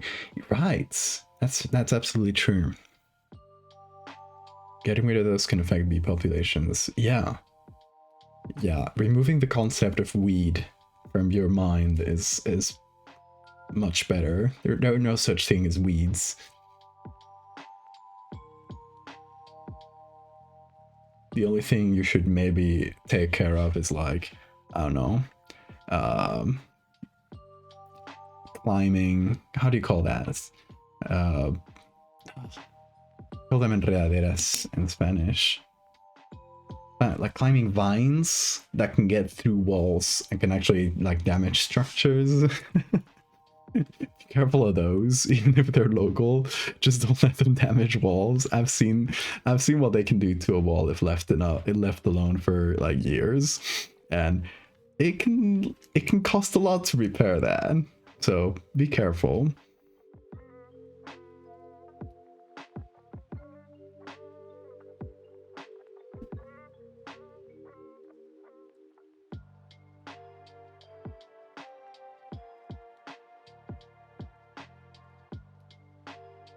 Kelp is a virus? What? Where did you get that, Georgie? Also, oh my god, Ollie Pop Charm a few minutes ago. Thank you for the follow. I missed that.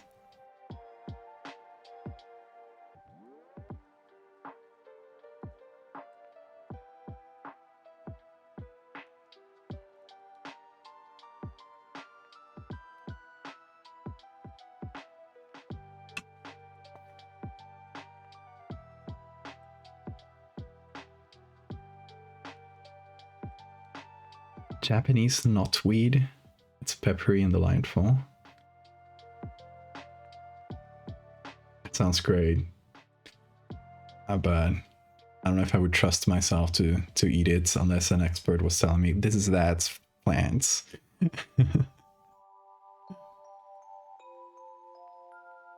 Don't eat plants that you find unless you absolutely know what they are. And even then, be careful, especially not with plants, but with fungi. Be really careful. People have died over that. I don't mean specifically Mectal. I know you were accompanied by someone who knew, but so just in general.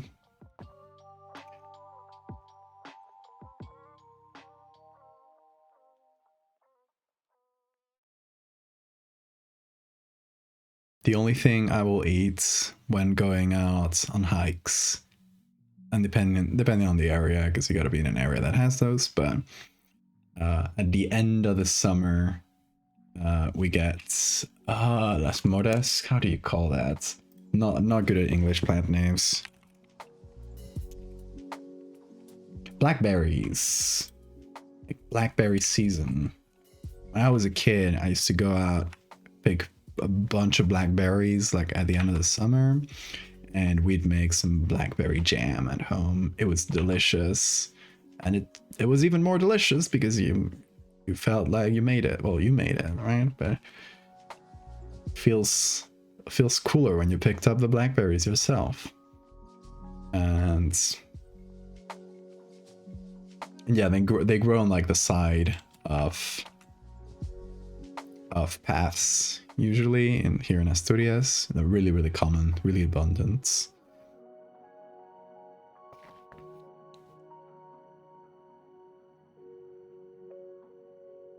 I've tried to get a plant for so long. Right, they're great. Coming home with the stained fingers and a giant Tupperware full of blackberries. Yes! I did that. We literally filled like several plastic bags just of blackberries. Just a friend of mine and I, we would get so many of them. It was great. We did that, and like orange jam, but not like sweet orange. There's what's the name of like the non-sweet oranges that are kind of bitter? Are they bitter oranges? Tart oranges? I don't know. There's we say naranjas amargas in Spanish. Those make a really delicious jam, but it's a bit tougher to prepare. But we made that a few years because there is one of those trees in my grandpa's yard. Saskatoon berries? No, doesn't sound familiar.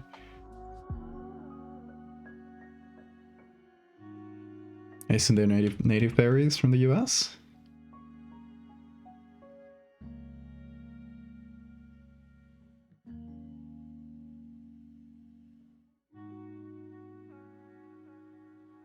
Okay. How's this looking? I've kind of been just drawing it, kind of going at it by feel, basically.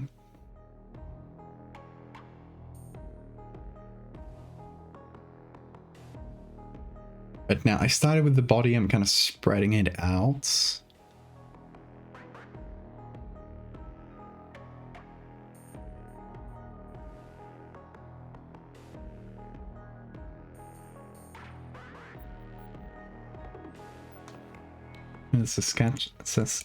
That's a difficult word. Saskatchewan? Is that how you say it? Saskatchewan River in Canada.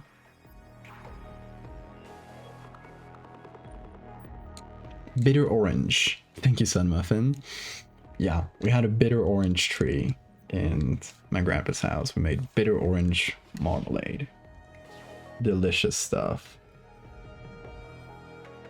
Because it's kind of, you know, it's kind of a bitter-ish marmalade. You still put plenty of sugar, like in all jams. That's how it gets preserved. So it's still sweet, but it has this sort of bitter notes to it that it's really interesting. I loved it. I haven't had it in so many years since I made it, basically, because it's kind of it's not a common jam to get, at least where I'm from.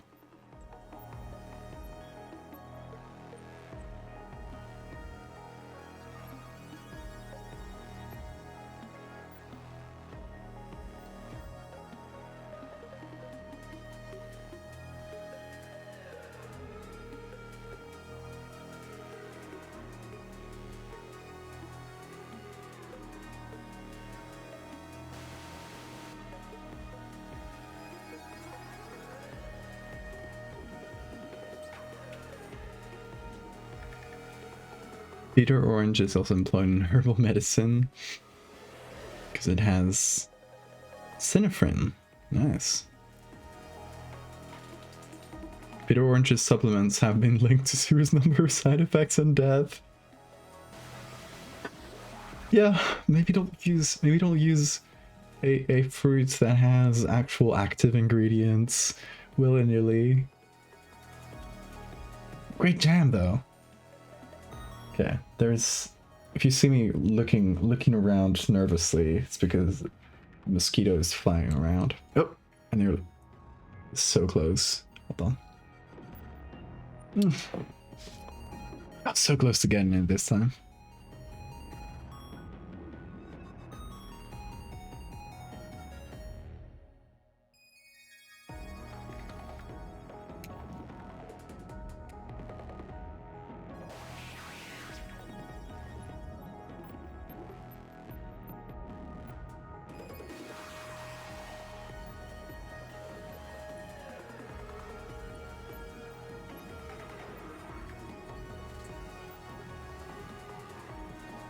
So what I'm kind of thinking is that this thing spreads out its tendrils and they kind of cover every single wall of the inside here. So you know, both on the bone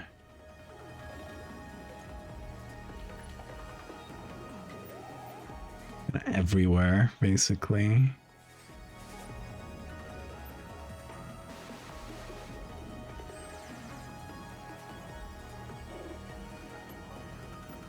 That time again for mosquitoes. Apparently here, they're here all damn year.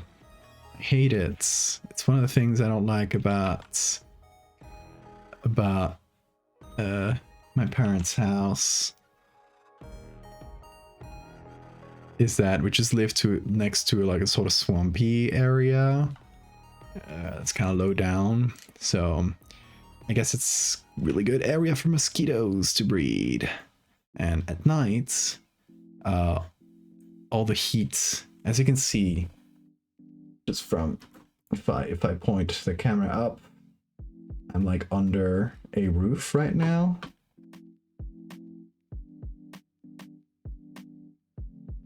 So this, you know, being the highest points in the building, it accumulates all the heat, which is nice in the winter because you don't need as much heating up here. But also I sleep here, so it's all the mosquitoes. They love coming here. All night they attack me. That's why I've gotten so good at catching them.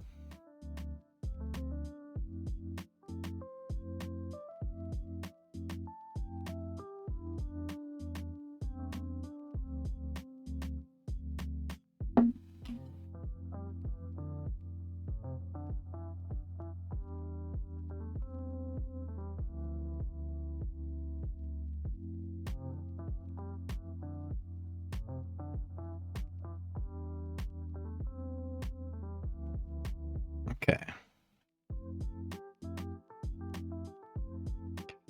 I'm thinking of how far to take this.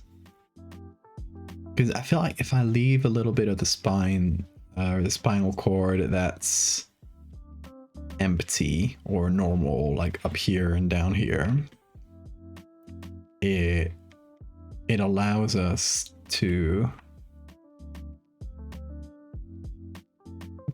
get an easy comparison, right? We get the affected area that's all dark and full of tendrils, and then there's sort of clean area, just so we can clearly see what's healthy and what is diseased.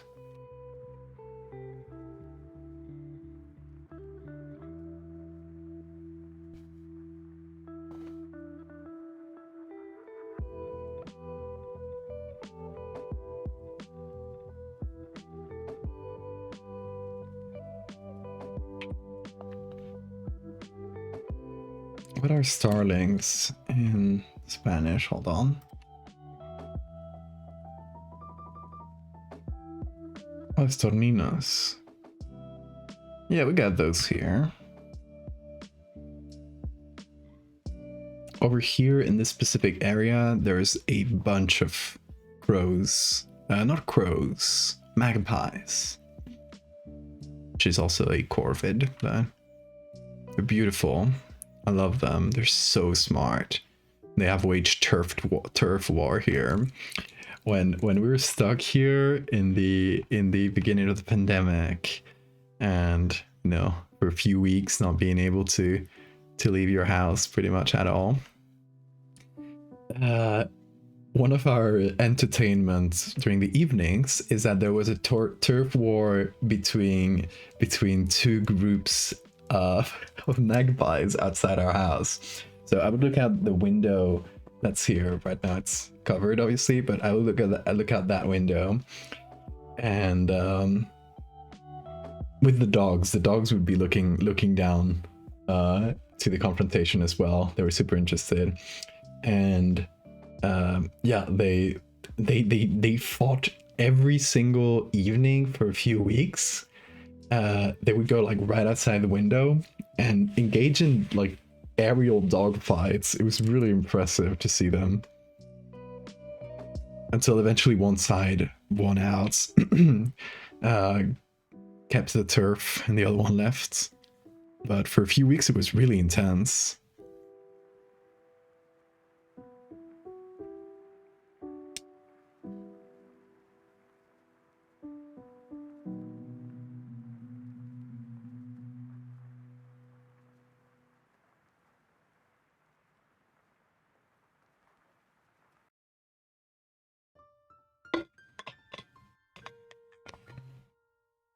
Why do magpies get hate? They're great.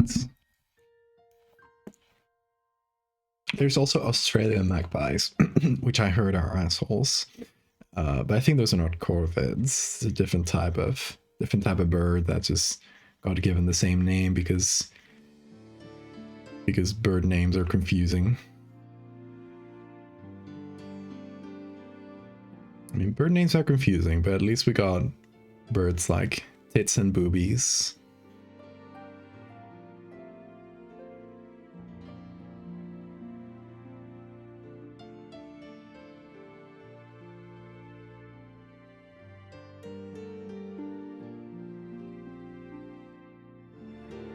All birds are assholes, and that's what makes them lovable. Exactly.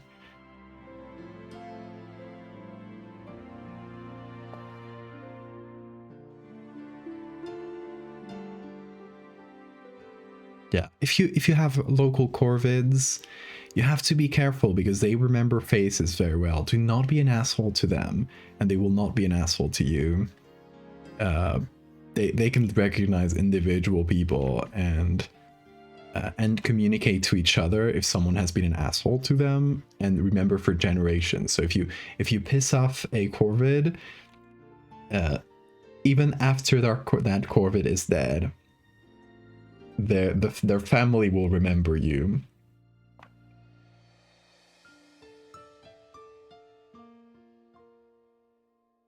See, that's culture, baby. That's knowledge transmitted through generations. And the culture is that guy's an asshole. Let's make sure my great granddaughter remembers this.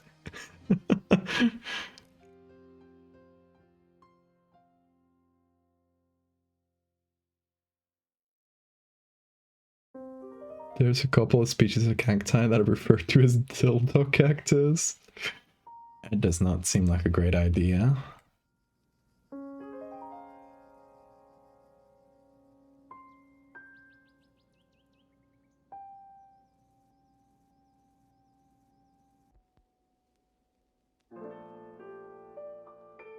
Can't believe we got Rideau Village music right as we were talking about birds. That's not on purpose.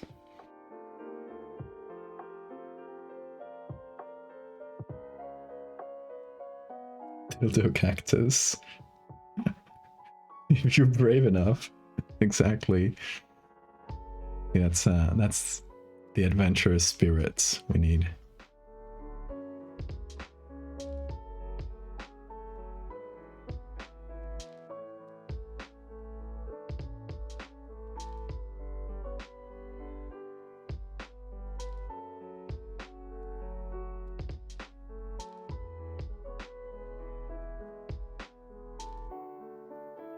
Hmm. I wonder, okay, if as long as we're pulling out tendrils from this horrible thing, I think it could also go into the muscles directly.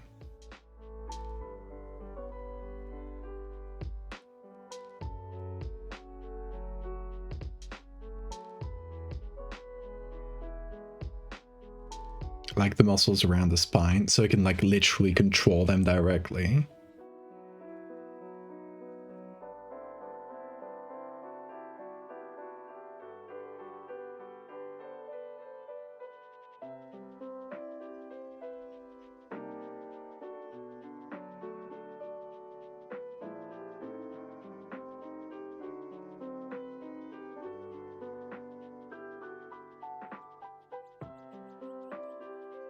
I do like this thing about editing MRIs, it's just painting funny lines. At the end of the day, I'm just gonna blur and sharpen the whole thing like I usually do. And it's gonna integrate these textures really well.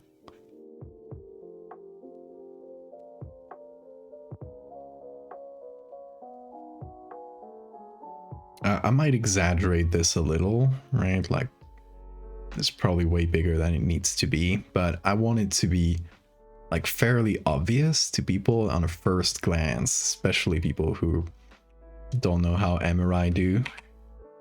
I want it to be obvious that there's a huge thing spreading tentacles all around.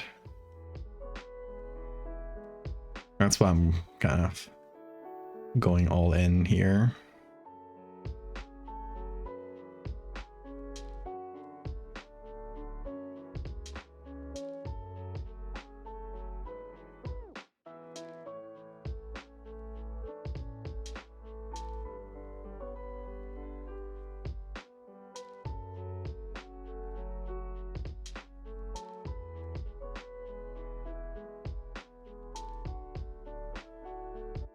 Cute Faith, thank you for the follow.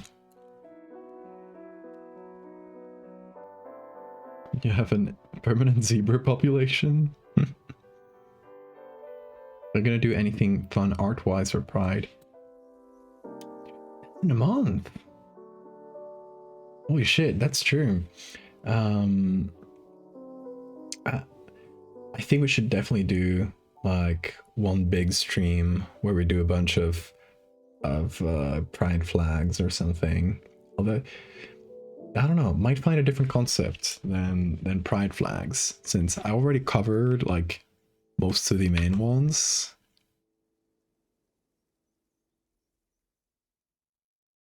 And it might feel like doing the same thing again. So I don't know. If you got any suggestions, let me know.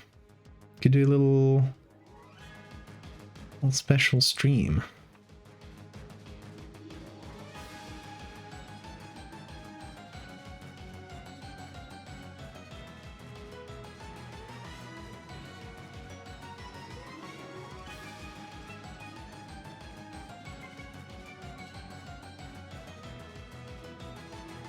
I mean, we could make horror specifically meant to annoy like transphobic people, something like that.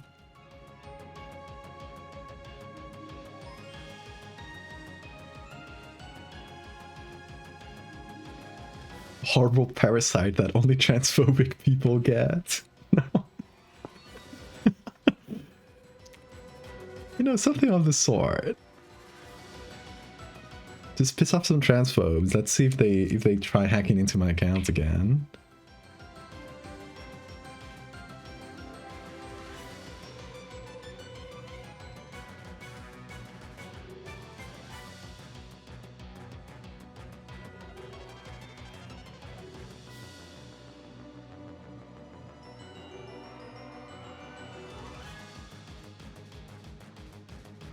The gay bomb that the US military was working on. You can't just say that and then not explain. What? The gay bomb? I'm sorry?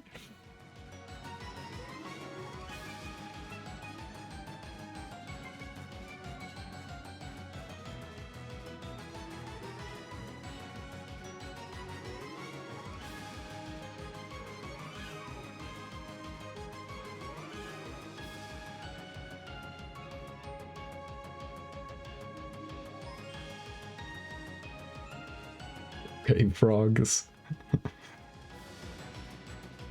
Brainworm that makes you transphobic. People try and hack into my account. You need to hear that story. The average American weapon, gay bomb. Wait. So is this something about the gay bomb? Oh, it's about the it's the gay frogs one. Yeah, people try and hacking into my account. So this was when I posted about that transphobe, the thing that initiated the pride flag found footage thing, which was a transphobe that sent me an image, and it's better to explain it if I show you the images. Hold on. Let's see. Oh, where do I have this? Here. Okay, that was easy to find. Okay, so I get a person, and they have LGBT Alliance in their bio. I'm like, that's a TERF group, right? It's like LGBT, but they remove the T. Pretty obvious. So I do click on their accounts, and they're like horrible, like super transphobic TERF. And they're like, oh, I got a creepy picture. Obviously, I wasn't gonna reply, but I said, yeah, let's actually fuck with this person a little. So they send me this picture. Pretty substandard, I would say, but I said, yeah, sure, let me do something creepy with it. I said, thank you, since you've been so kind. I'll go one step further and edit something that I'm sure will scare you a lot. And good riddance, TERF. And their reply was as pathetic as you can imagine. Supporting women's and women's spaces doesn't make me a bad person. Like, yes it does. Yes it does, girl. Anyway, I posted about this. See those screenshots, and a bunch of Russian TERFs found it, and they started spamming my accounts with, you know, the mentions. They would send me DMs telling me to get AIDS and die and things like that. And I was streaming at that time, like then I posted that like the night after, like as if right now I was streaming. I wasn't looking at my phone. I look at my phone after stream, and I get like 20 something messages on my phone saying like, your code to recover the account is this. You got like 2-factor authentication. At the time I had it with like SMS. So it sent me 20 SMSs saying, here's your code to recover your account. So it's clearly some about, I assume, one of these Russian TERFs that found it, that was trying to hack into my account by, I guess, brute forcing the password or something, or trying to access through password recovery and failing 20 times. It was really funny. Anyway, gay bomb. A non-lethal psychochemical weapon.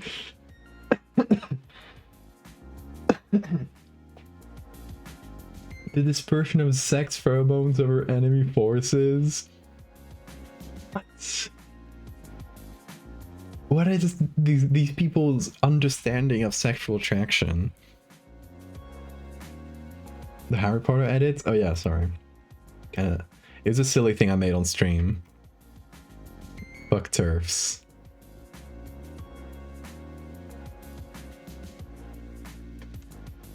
And I figured it would be funny, a funny thing to send before blocking.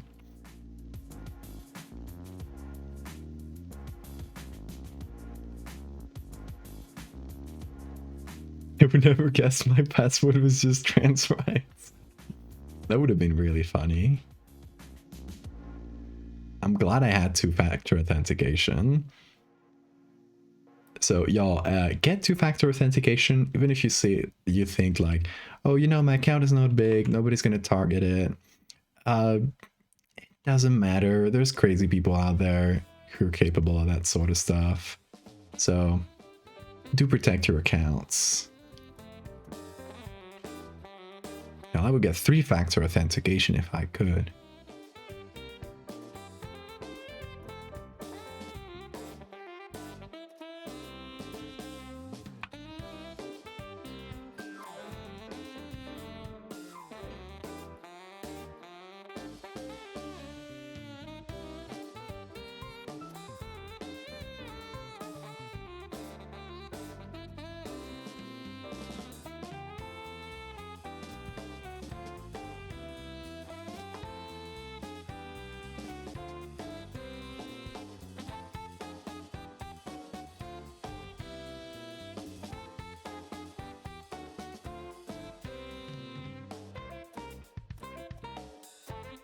Okay, so I'm trying to make it look like there's a bunch of branches coming down here, and we're only obviously seeing a slice of it, but I want it to feel dense, you know? Like everywhere you cut, you would get some of these branches.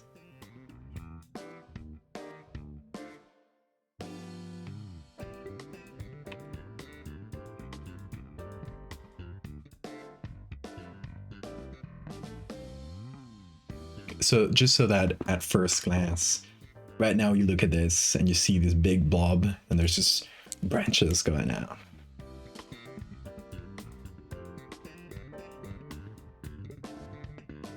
Gonna hack Val's account so I can browse his draft tweets. I don't think I have many draft tweets. It's not something I often check.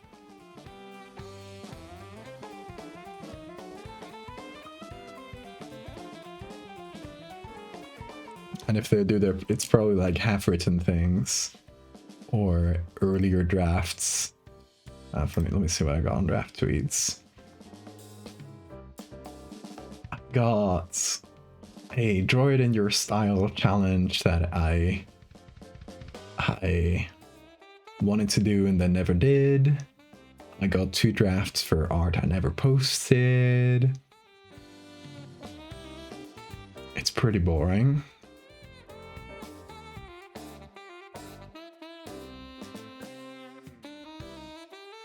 Didn't they put 3-factor authentication behind a paywall? No, I don't think there's such a thing as 2-factor authentication, but they did put the 2-factor authentication through SMS on behind a paywall. That said, though, don't use SMS 2-factor authentication because people can hack into SIM cards and really easily get into all of your accounts if you have SMS-based 2-factor authentication. So make sure if you can set it up to an app, because you know their SIM hacking is a pretty common thing nowadays.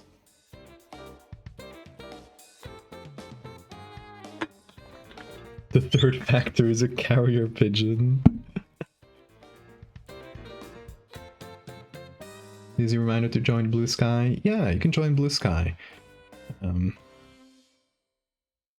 It's open now. Anyone can make an account.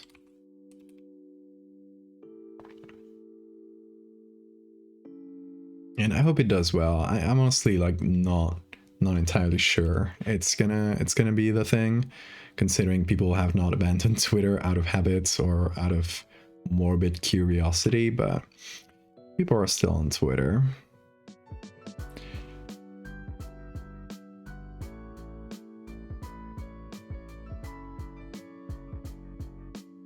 I would say Blue Sky, maybe it's me because I've been using it less, but it seems less active nowadays, which is sad, but that's how it is.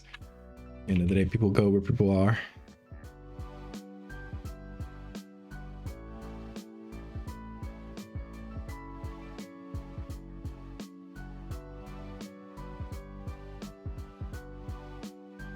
Didn't know you can hack SIM cards? Yeah, some people made a lot of money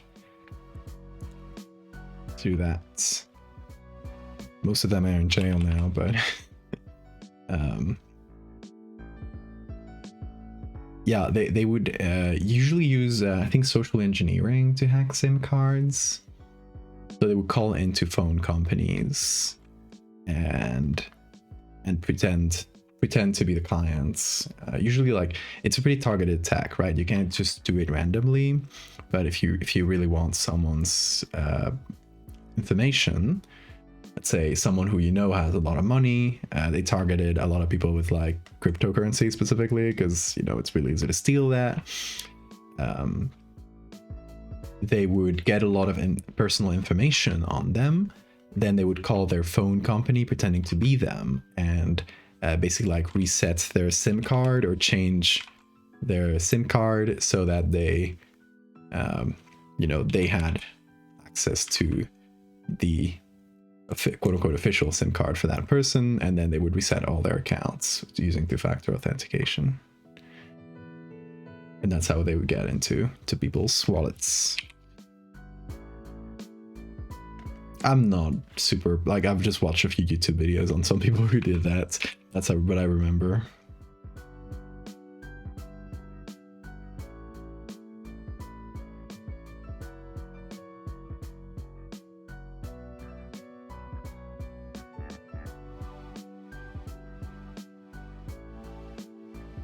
Oh, Blue Sky has community nodes. That might be good, yeah. Blue Sky right now has a really, really interesting takes on moderation, which I think they're doing good stuff. They have community-run moderation things, which are called like labeling, I think. So you can subscribe to a account that labels things, which are usually community-run with like a bunch of moderators and stuff. And they will label accounts. I don't know. There's one I think called Ages, which is the biggest one. And they label, you know, far-right trolls, they label transphobes, they label curves, I don't know, just growth hacking, like engagement hacking type of accounts. You can have them like just put in a little banner next to their name, so every time you see one of their posts on Blue Sky, it'll say like this person is a known troll or something, or this person, you know, it'll have like a little notification, or you can entirely block them or hide them. So that's really good. They basically have an in the app itself a community run moderation thing, which apart from their official moderation, right? But it allows people to say like, I want to block specifically transphobes or specifically this sort of thing, or like spammy accounts that steal content. You know, you can specifically have those blocked or flagged, which I think is good. Also, if you block someone on Blue Sky, all of their replies under your tweets or posts will get nuked, completely deleted, which I think they call it nuclear block, and I think it's fantastic. It basically, like, if you're being an asshole in my replies, you basically get absolutely nothing. You get like complete silence, and you can't even keep arguing it with other people. If you've been blocked on a thread, you just can't. That person, the blocked person, can't see the thread at all anymore, and nobody else can see what they post. It's great. Like Shinigami Eyes on Tumblr, yeah. Similar thing to Shinigami Eyes.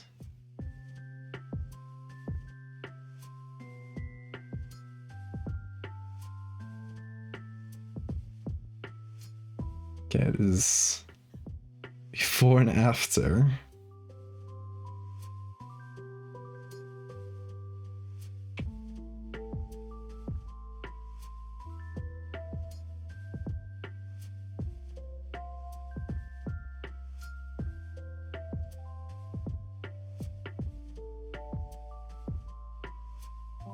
So I'm using some soft lights to make the contrast a lot clearer. Just see those roots a bit better.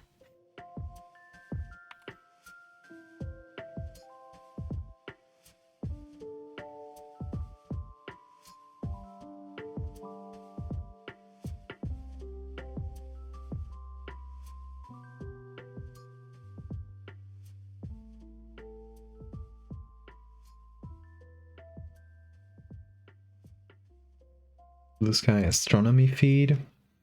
Oh yeah, that's fun too. People can make their own feeds, which I made one. There's a tool to make them. It's fairly simple. So I made a feed called Horror Artists, which is basically I selected a bunch of accounts, put them in a list, a bunch of accounts of like horror artists and horror adjacent artists. And what this feed will do is just take a chronological view of every image post that they've made. So if it's just a regular text post, it won't show up. It's just going to show you images from artists. So there's going to be like occasional like random posts that don't that aren't art, but it's gonna be like 70 or 80% horror art. And yeah, that's great. It's when I check Blue Sky, I will just catch up with that feed and then maybe check the regular feed for a couple minutes, but I'll just catch up with art, and that's great. If you want to see it, you can go to my hold on, I will show you. If you go to Blue Sky accounts, go to my profile and you click on feeds, and you'll see the horror artists feed.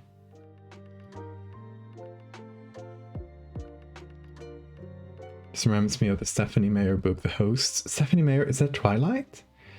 In the book, they are body snatcher aliens. The worms that are inserted into the neck, where the worm tendrils extend through the brain and around the spine. Yeah, it's pretty similar.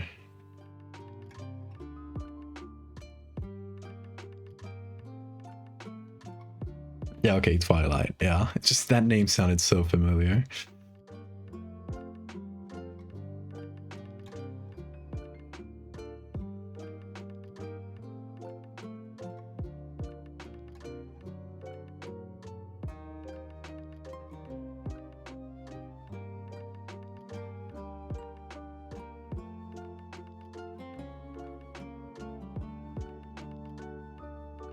What if I set up so that this only appears if the underlying layer is black?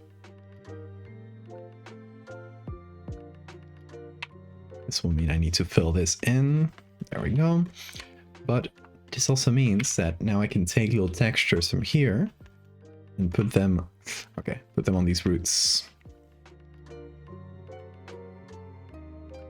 And now let's actually do it well, so that it only shows up on the roots.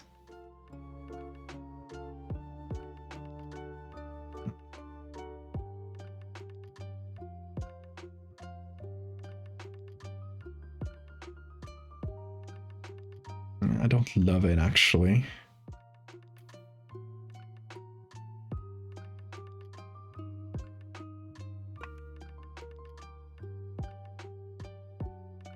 Gonna do that in a separate layer. Gonna put this on lighten screen. That's the thing. Okay.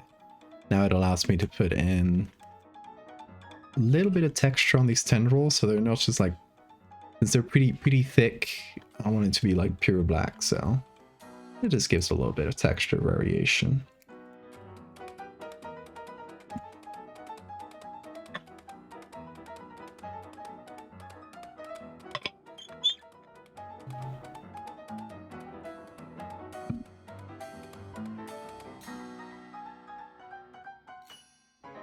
Mormon heaven where everyone becomes white? Wait. Everything I hear about the Mormon religion is wilder than the last.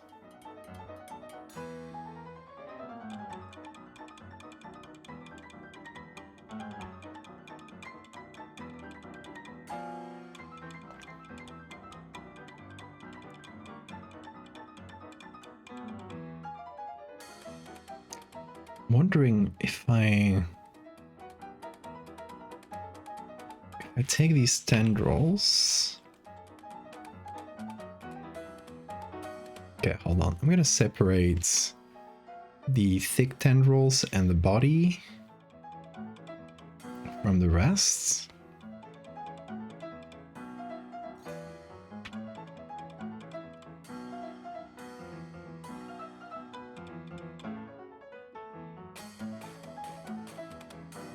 I'm gonna make it even bigger. Just because I can.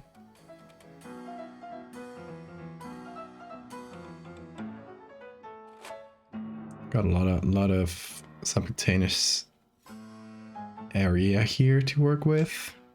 So I figured, what if it goes like all the way up to the surface?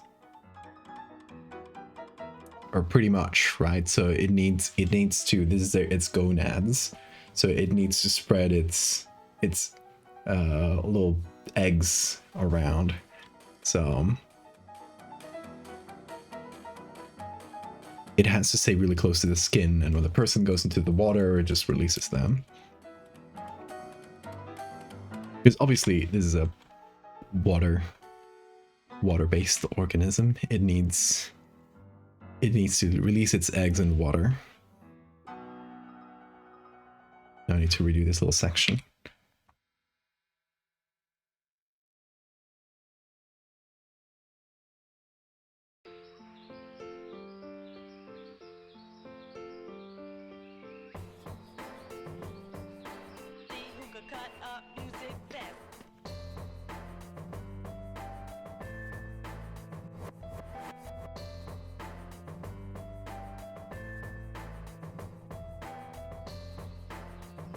Yeah, how would this thing influence your behavior to make you, when it's ready to release its eggs, to make you go to water? It just make you really thirsty, maybe?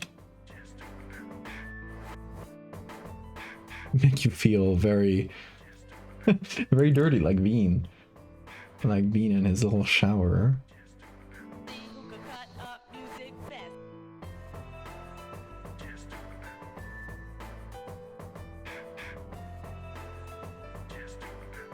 Oh yeah, Lilith, I heard that about Mormons, yeah. It's wilds.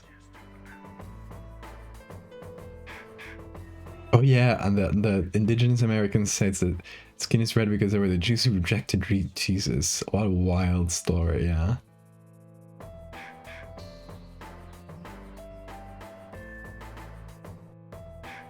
Mitt Romney almost tried to convert France to Mormonism. What a wild thing to do.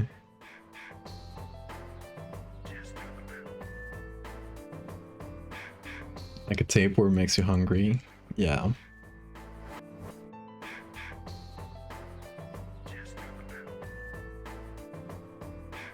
Oh, Bean. Doing that in front of the camera? Dude.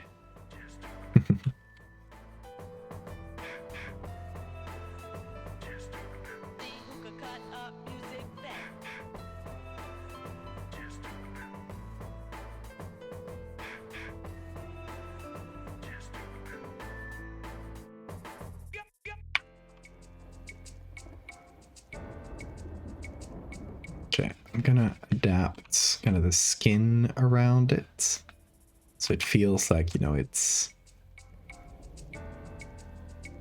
kind of tight right around the blob.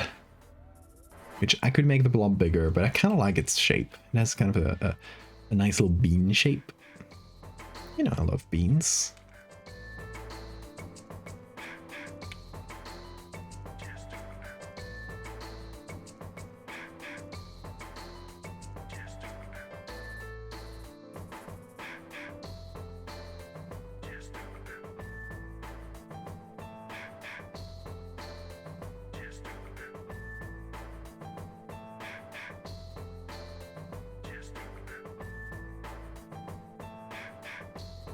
Shaming your cat in 2024.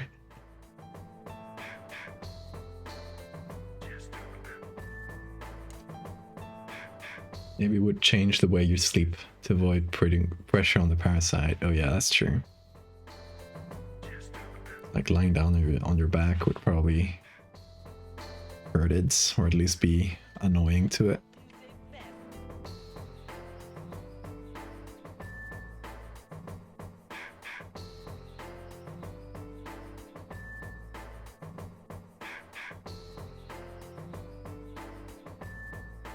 Let me redraw this bit now that we've moved everything.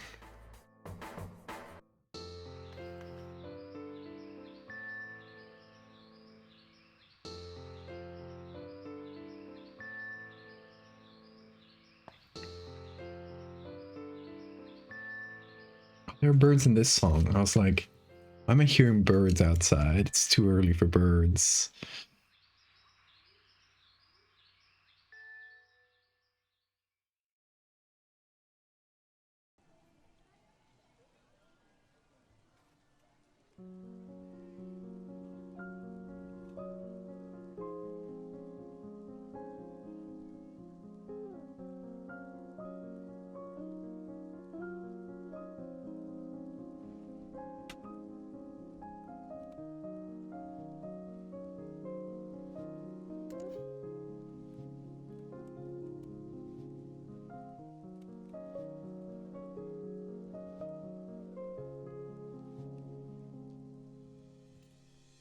Good night, Wen. And Rose. Hey, you guys. Turn the volume down to see if the birds were outside or not. Same. That song really tricked us.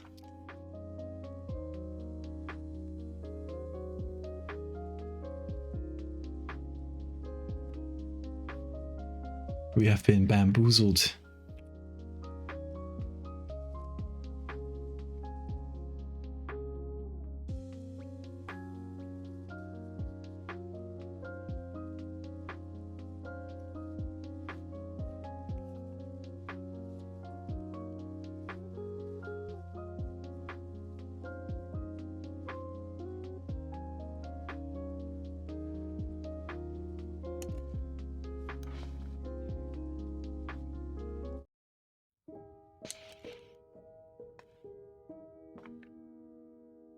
Okay, how about this? We got our big parasites taking over like this. I feel like just like the teeth one, I want to do another image next to this, which I'll probably do in one of the next streams this week. Maybe an exterior image of it, like opening up the skin here in the back, like, or somewhere in the back. It doesn't have to be like cervical or, you know, upper thoracic. Can be different places where it settles, but yeah, it can be one that's kind of opening up the skin, and you can see the blob kind of spreading its eggs around. Or what else could it be?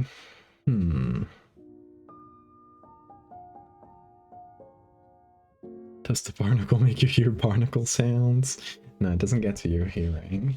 That's too high up.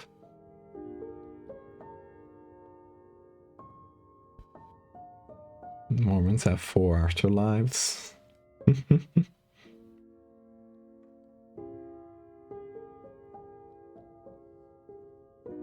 Outer darkness sounds like a wild place.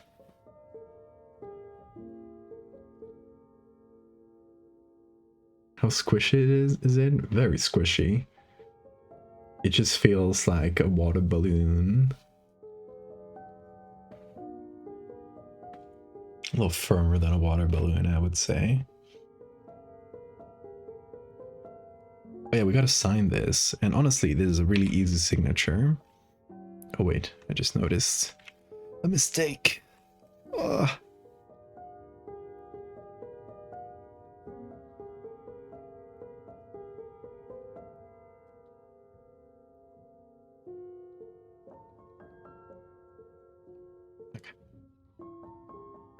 Really easy way to sign this. We go here to the edge where it's a little bit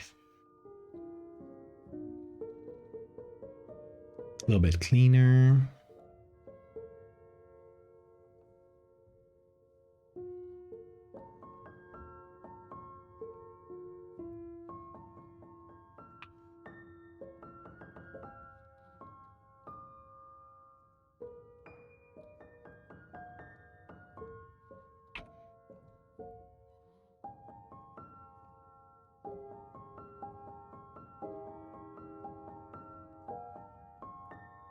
There we go, we got a signature.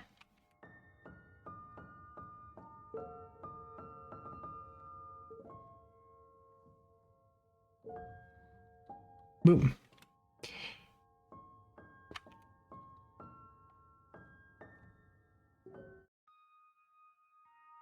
How poppable is it? I feel like it would be pretty hard to pop. But if you do, it's just a million little eggs that now the person's immune system has to take care of. So I feel like it would be a death sentence pretty much. It'd cause a super exaggerated kind of allergic style reaction. Might kill the patients. You were promised a worm. This is worm-like. Your spine becomes the worm, so it was never false advertising. I mean, you have turned to your back.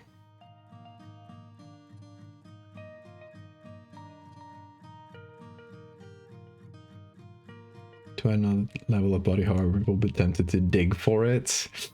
Oh yeah, it would cause... Okay, so to open up, it doesn't have any strength to open up the skin, but it would make it super itchy. So you would keep scratching and you would end up tearing your skin and revealing the egg sac. Body preparing cytokine storm like pumping a shotgun. Yeah, it just makes you really itchy. You know what it does? You know what it does?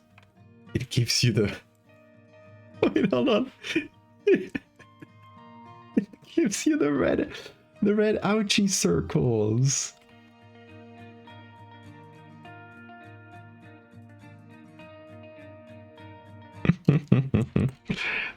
How does it get in? So a female lands on your skin, will crawl around to find a suitable area. So it'll try to find a hard area to get to the spine, and it will then like puncture your skin and you know, discard all the rest of its body and basically just get in and start growing from there.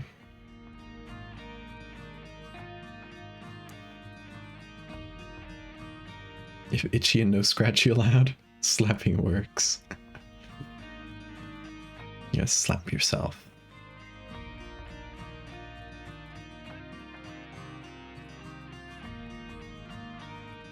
Okay, so we got this signed. Now let's figure out how to make this. Hold on. Zoom in.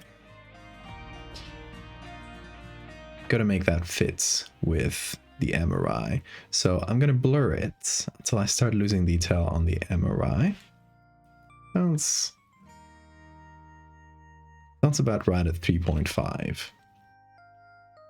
And then I'm gonna re-blur that at, once again, 3.5. That'll blend everything we've done together a little.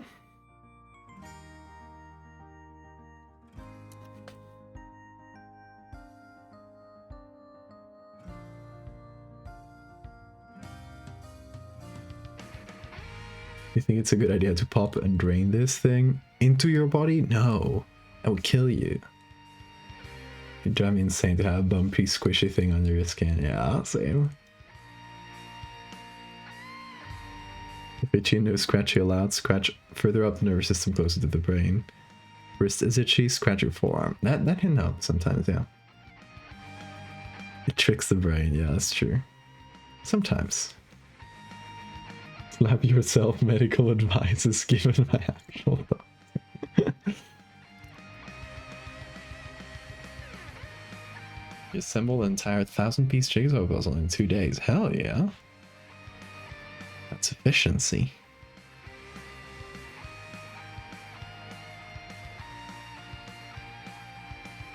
Okay, if we increase the texture, it just brings out the detail. Clarity does the same, but a bit too much, so you can add that a little. It's interesting how you have to edit this differently to other types of images. It's not a photograph. So, like, adding this amount of texture and clarity to a photo, that would look awful. But this is not a photo. It actually kind of helps.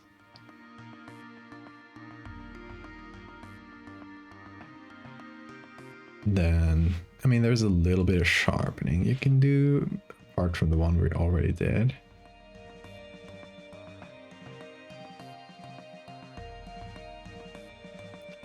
Okay, it's before and after, basically brought out a lot of the details.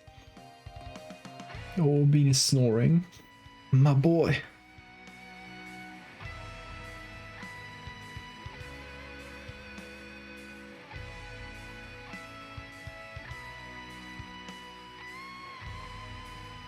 Ooh, that's weird. Okay, I'm gonna make the shadows pretty dark.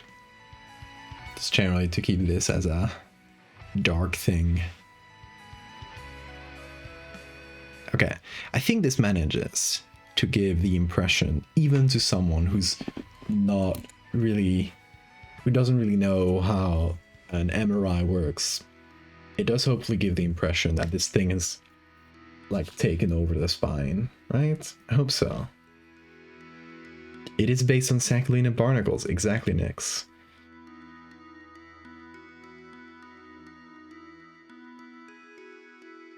That was very, very good eye there.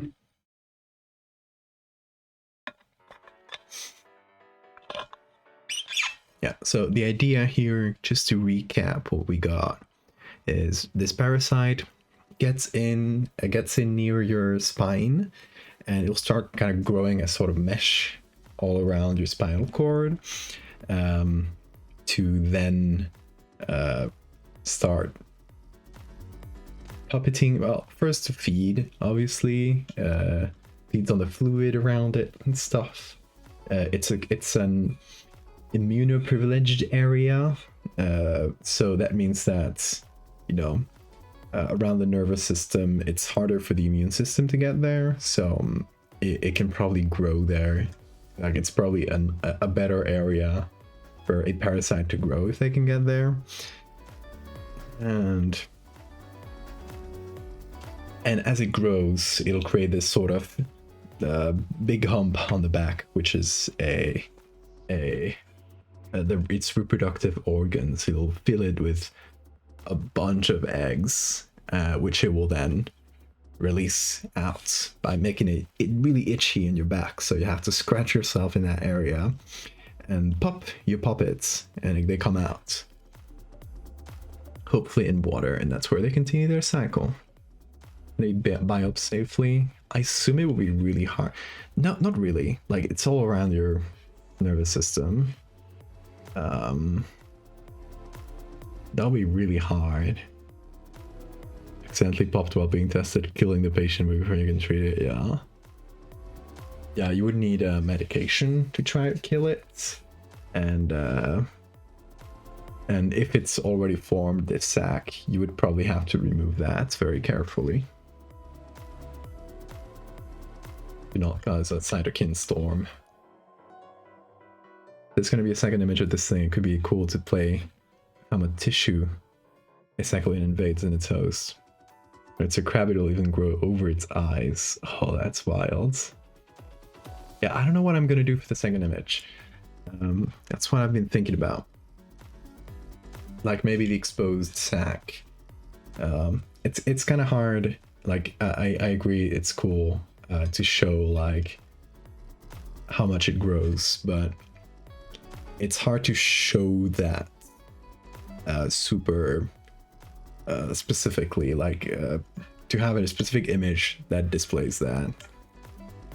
And maybe growing over the eyes is that image. I don't know. What do you guys think? Like, if it goes through the nervous system, it invades it slowly, it would eventually get to the optical nerve, around the optical nerve, so it could wrap around the eyes.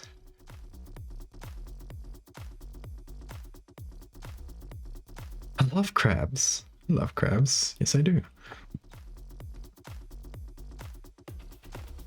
Inject the blob with just a hint of hydrogen peroxide. That might make it worse. That might make it pop, honestly. I don't know. It would also, like, the thing is, it would kill it, and then necrosis would set up, and then, you know, everything that's in there would be released. Give us barnacle noises. It's true. If it does get to the central nervous system, no, it has already gotten to the central nervous system. If it gets to the brain, then you could hear barnacle noises. I'll give you that, Laz. So, first of all, let me save this as a JPEG. I'm calling it spine barnacle. Saving that. Now let's note down here just for the next stream, because that way we don't forget. Let's note down image 2. Let's say,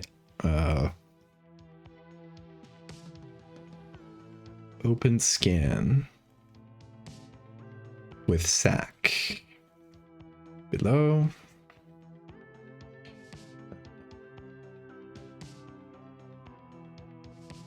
Strands.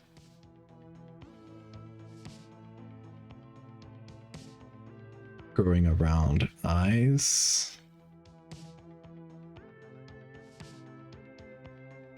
Hey Mondrian, we are indeed finishing for today. That you can check out what we got up to. If the sac formed inside the skull, it would be way worse. Yeah, because then it would be like any brain tumor, it would just compress and kill.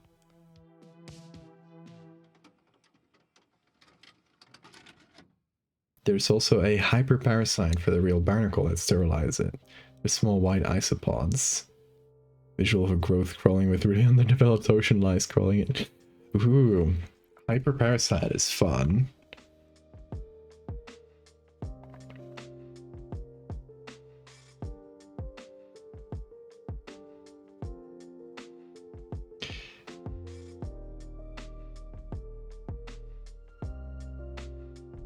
It might be, I would say this would be an image 3, because I think just this and the hyperparasite wouldn't be enough, but you know, if we wanted to keep expanding the lore of this horrible parasite, I've never had something like a hyperparasite in my work, and I've had a lot of parasites. By the way, if you guys don't know what a hyperparasite is, what a cool word, right? But a hyperparasite is a parasite of a parasite. So in this case, you know, it would be an isopod that lives inside here.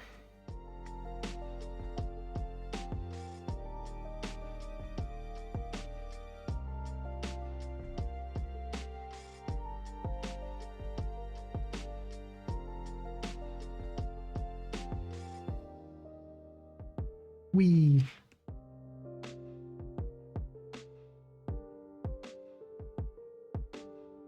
Just about to cure a horror illness with more horror.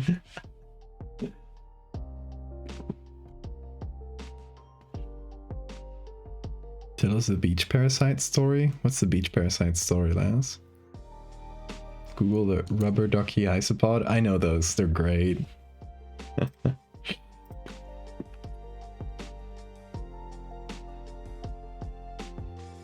Here, just so chat can see it as well. Check this out. Look at that. So cute.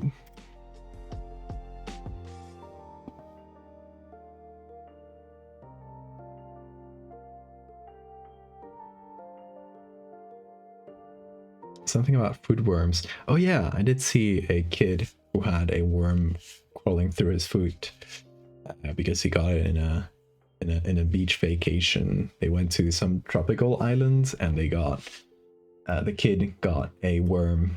You know that it's I don't remember the name of that specific worm. It gets in through the sole of the feet generally, and then starts crawling like through the skin, through the like subcutaneous tissue. It starts crawling up, and you can literally see the path it made. There's a little red path that had the shape of a worm.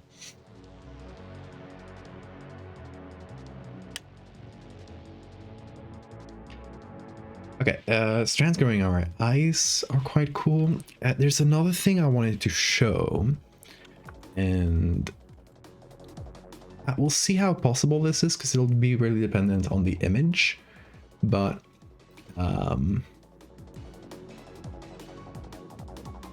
like the spine popping out, not in a gory way.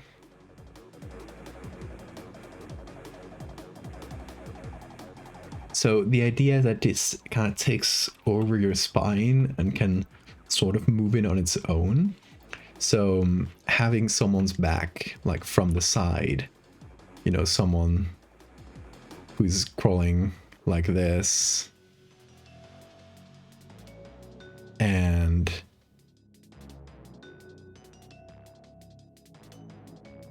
and their spine is just like making a bump, like, you know, super defined, like it's trying to escape its own skin, you know, with the bump on here.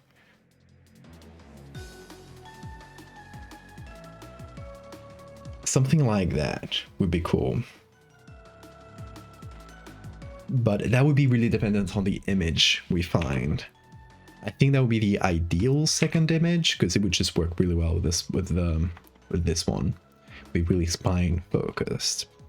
The strand growing around eyes would be my second option here. And then these two could be maybe if we want to expand the story even further, but I'm gonna try and aim for 2 images and just go for the third if we really feel like it. If we feel like, you know, it would be the story would be enhanced by adding a hyperparasite or by just adding more imagery.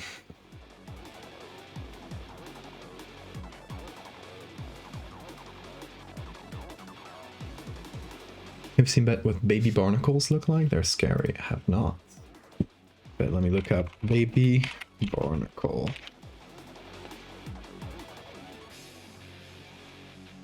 Oh, that's not scary. They're just little guys.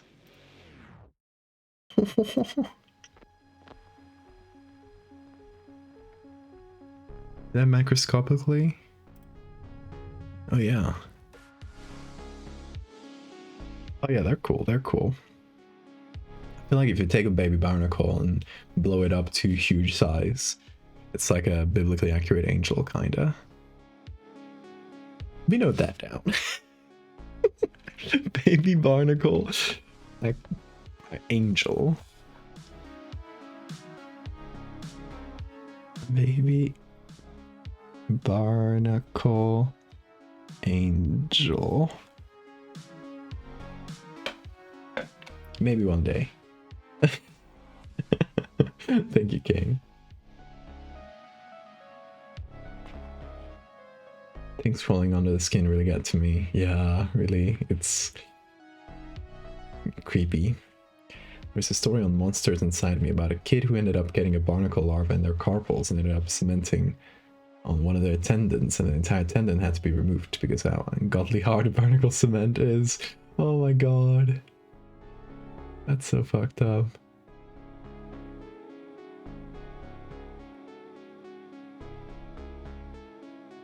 Things I'll stop doing after this stream: going to the dentist and going to the beach. Please don't.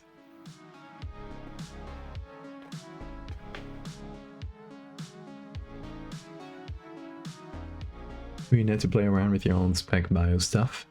Imagine a parasitic species of Cnidarian or Siphonophore. Just the visual alone would be pretty nasty. That's true. I would tackle that as well if I hadn't done a Siphonophore just like the other day. In case you guys missed it, hold on. Where is it? Here. Caustics. I didn't show the Siphonophore itself. I just implied it was like, you know, microscopic or just tiny. Really hard to see. But it does burn. It does sting quite a bit. I love Siphonophores. Yeah, they're insane.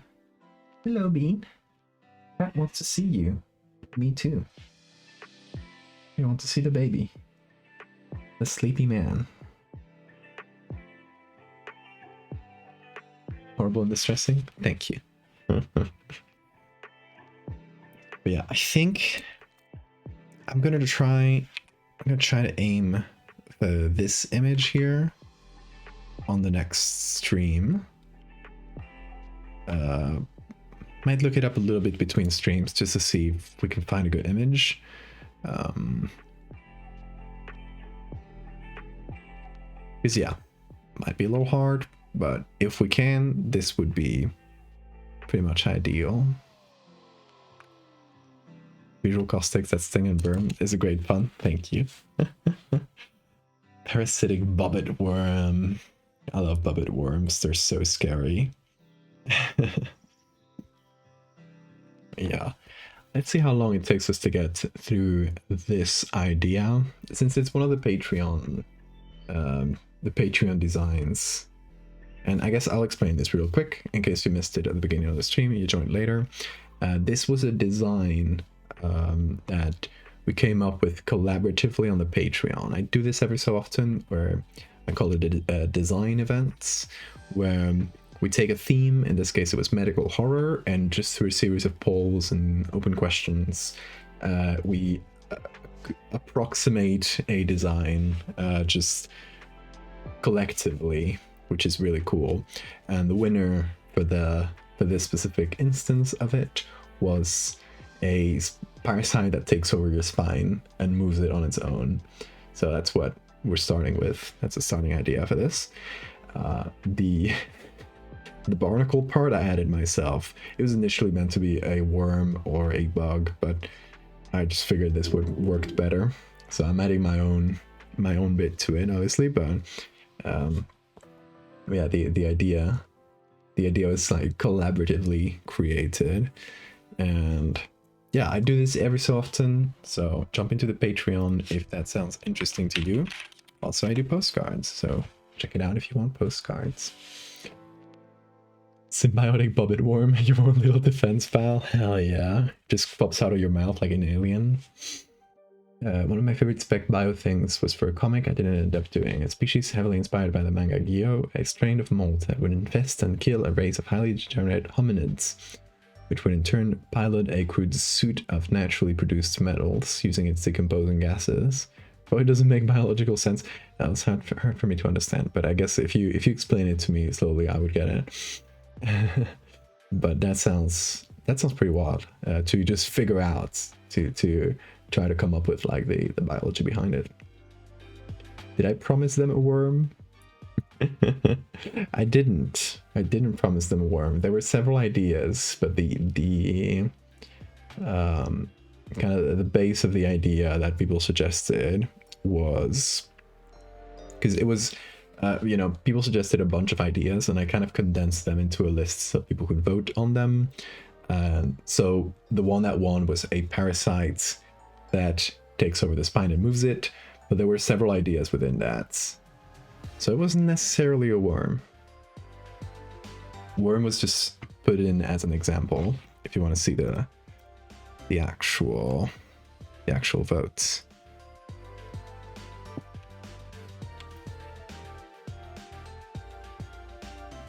Parasite that takes over the spine. This was the winner here. Parasite that takes over the spine and starts moving it independently, like a worm / centipede. As you see, I lied to nobody, and I didn't go outside the prompt. It starts moving the spine like a worm. That was the prompt, and that's what we're gonna do with the second image. The spine kind of moving on its own. So, no complaining. I want no complaining. But yeah, this was a lot of fun. These little design events are so fun. So any patron can join that at any level. So if that sounds interesting to you for the future, you want to support my work, help out, just throw in a few bucks a month. You will get you also get newsletters every month. I just posted the newsletter for April today. So I post all the art I've done that month, all in the same place, so you can read it, you can catch up. You don't need social media to catch up with my art. You can just see the ones you see, and then wait for the end of the month and catch up. See all the ones you didn't happen upon, and also see work in progress, commission stuff I don't show online, that sort of stuff you can see in the Patreon. Anyway, I ain't gonna stop talking about it. The technicality of like, yeah. Very important. A word that carries much meaning. Hey Siphon. We're figuring out what to do for the second image for the next stream. And we're gonna try and do something like the spine attempting to pop out of the back, basically.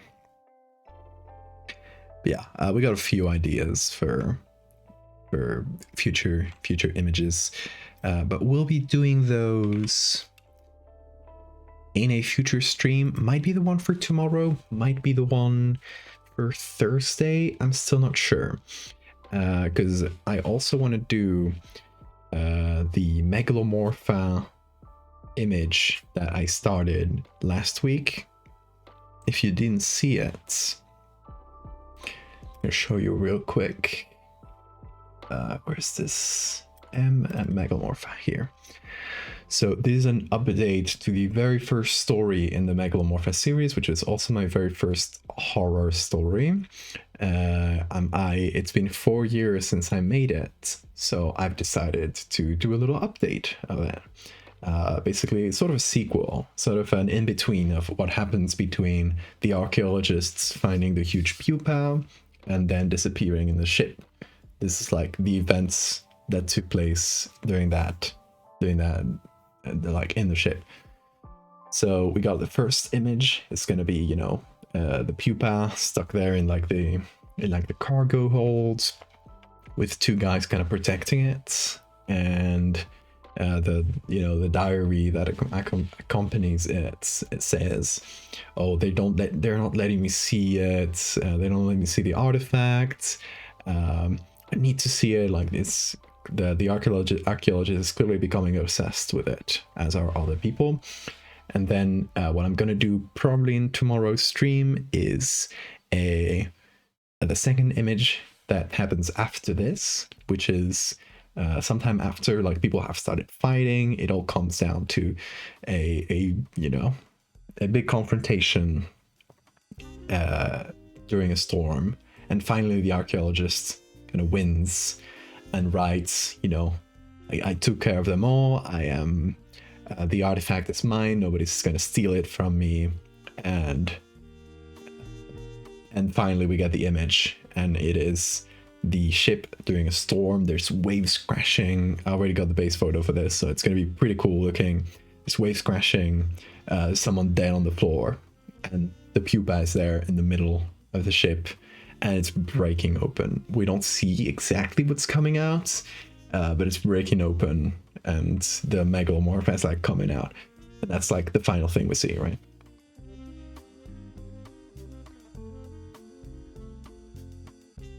The birth of a legend.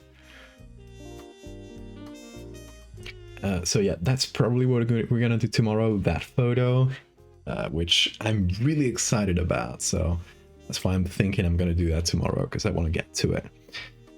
And yeah, and then on Friday we'll do, I think, the second part to the spine worm. I think, yeah, that's what I'm gonna attempt. Either that or a little bit for the facade, if we have less time. But I'm gonna mark down for Friday. Spine.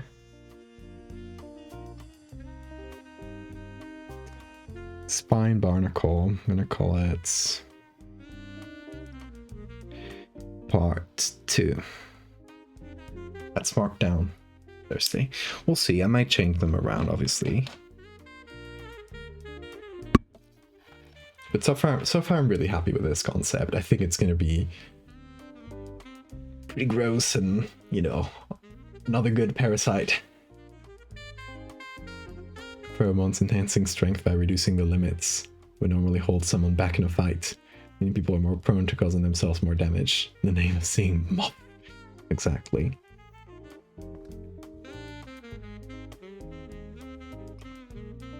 But yeah, the only thing at the end of the Megalomorph story, the only thing we know is that the ship appears abandoned and battered by the storm. So there's nobody alive on it. So we know that the archaeologists and the artifacts, I'm calling it the artifact because that's what they call it, but the moth disappeared. The moth, escaped the cocoon and molted, I guess. And we don't really know what the end of the archaeologist was. I'm gonna leave that open, I think. I love open endings.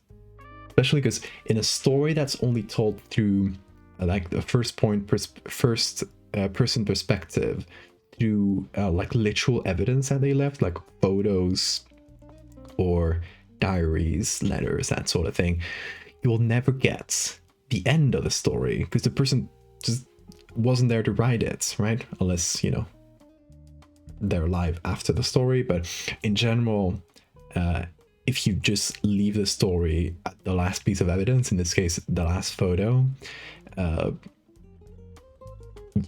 you'll never know what happened to the person. Presumed dead, but how? Who knows? Catch these goblin hands, lawman. I am a child of the lamp. That's stuff that Touré, our archaeologist, would say.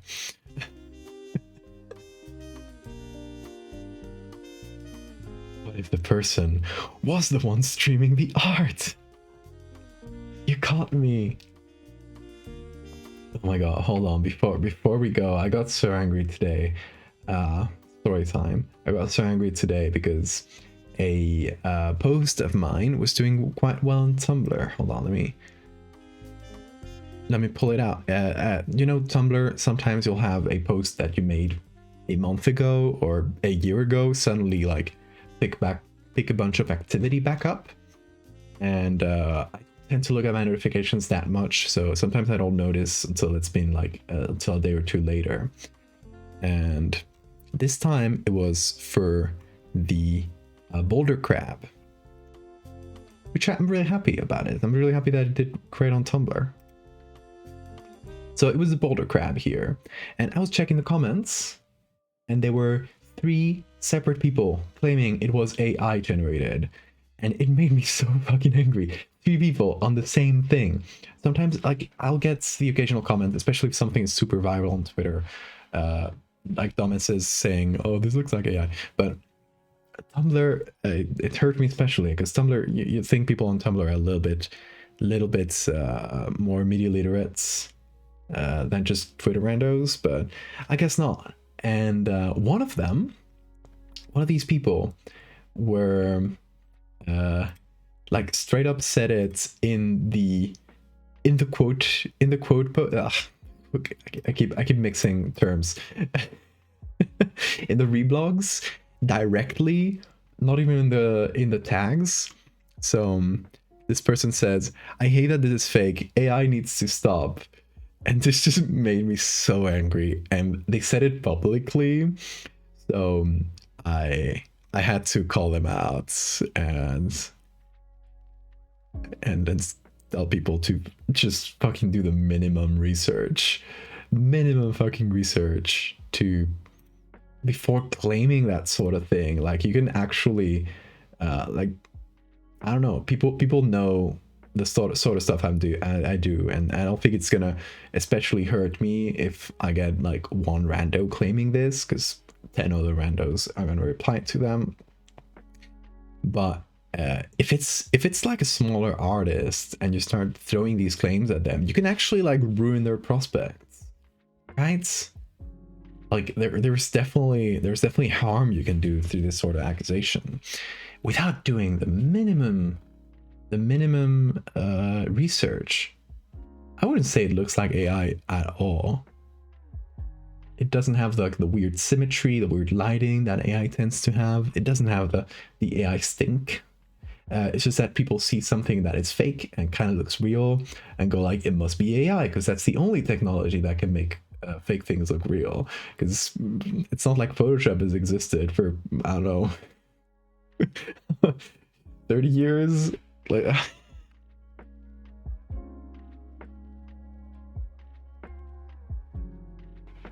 1990. Oh my god. Yeah. Beanie's AI, you hate to see it. No, my boy. I touch it and it just disappears in pixels.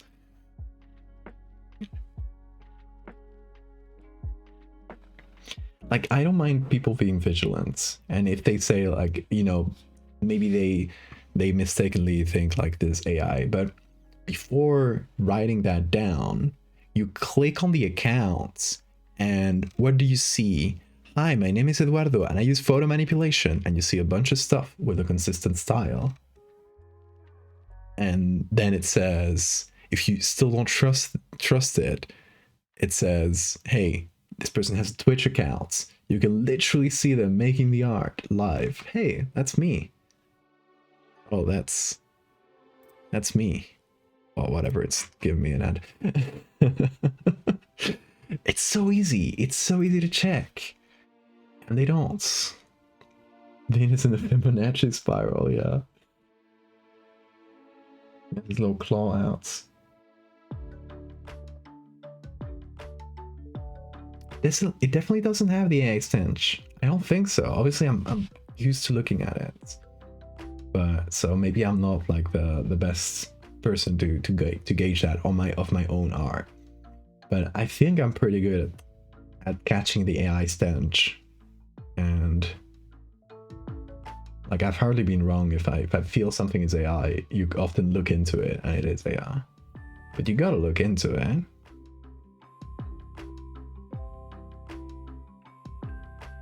This entire stream is actually AI generated to fool us into thinking the images aren't AI. Oh my god. I've been tricking you. I was the spine worm all along.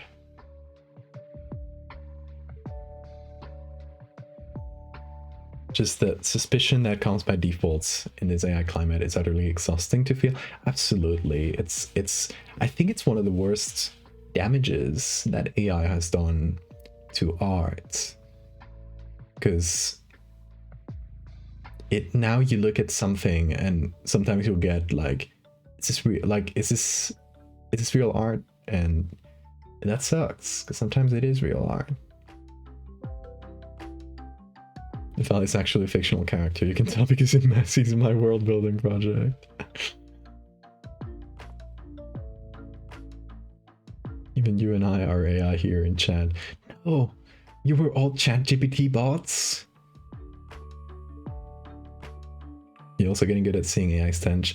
Yeah, it's definitely like a skill, it's kind of an instinct you build. It's really strange.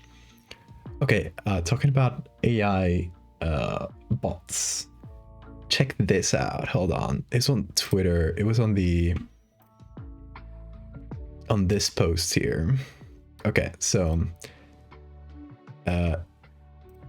check out how many oh shit, hold on. Check out this post. Check out, it has a really good amount of retweets and likes. It has 265 comments, which is a lot.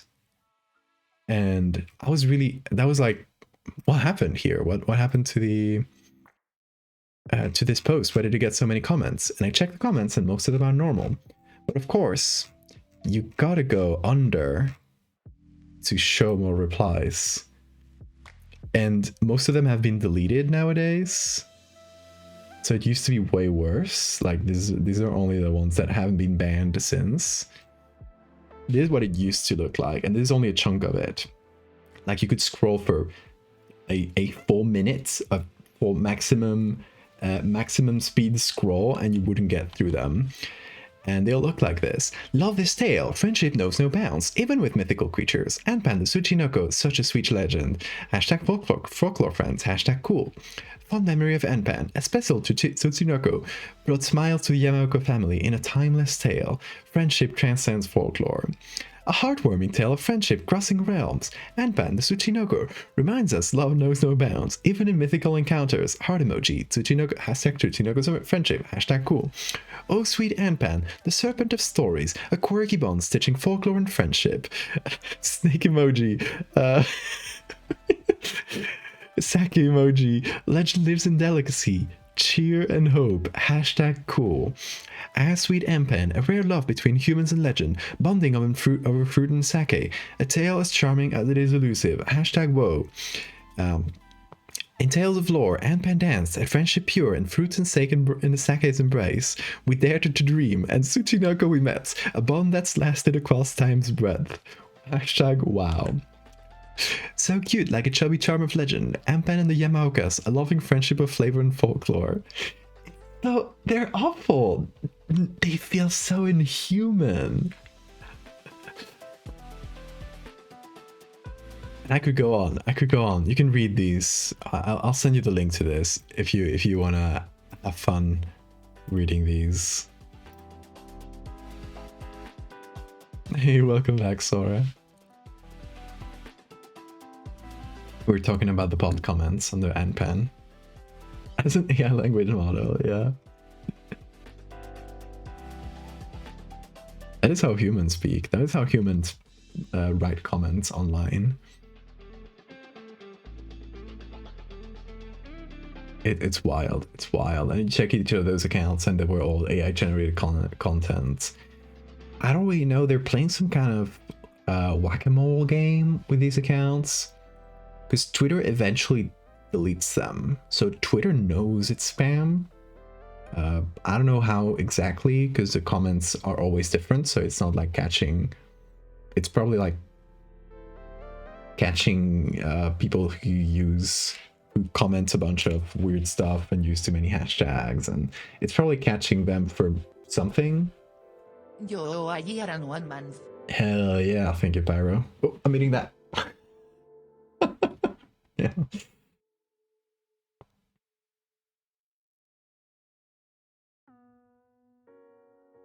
Sake emoji?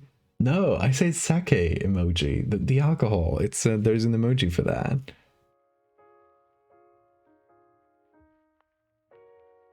I just couldn't think the word cherries in the moment, so I skipped over that one. It's not a sake emoji. Come on. Looked at the cherries and said sack emoji. God damn it. Look. See this. A snake emoji. Then I couldn't think of the word cherries and I said sake emoji. And I probably said sake wrong. Whatever. You can hate me for it. Yummy sack. You'll never let me outlive this. Alright, y'all. I think that's what we're gonna leave it for tonight, because it is quite late. It's true that I started quite late too. But yeah, I should get my brain ready for bed, because it takes me a while to wind down and fall asleep after a stream. So yeah, that is gonna do it for us today. I hope you enjoyed our weird little barnacle parasites and the chatting. I definitely did. You're 5k away from your commission. Hell yeah. It is late, Sora, it is. Yeah, we will be back tomorrow, hopefully a little earlier than today, to... Still could change this, but to make a second image to that megalomorphous story. So yeah, that's gonna be fun. And we might also talk about like future megalomorphous stuff, because there's been a change in one of the stories that I was planning. So I'm gonna have to plan around that. So I'll explain more about that tomorrow, I think. So yeah, y'all have a fantastic time zone. I'll see you tomorrow.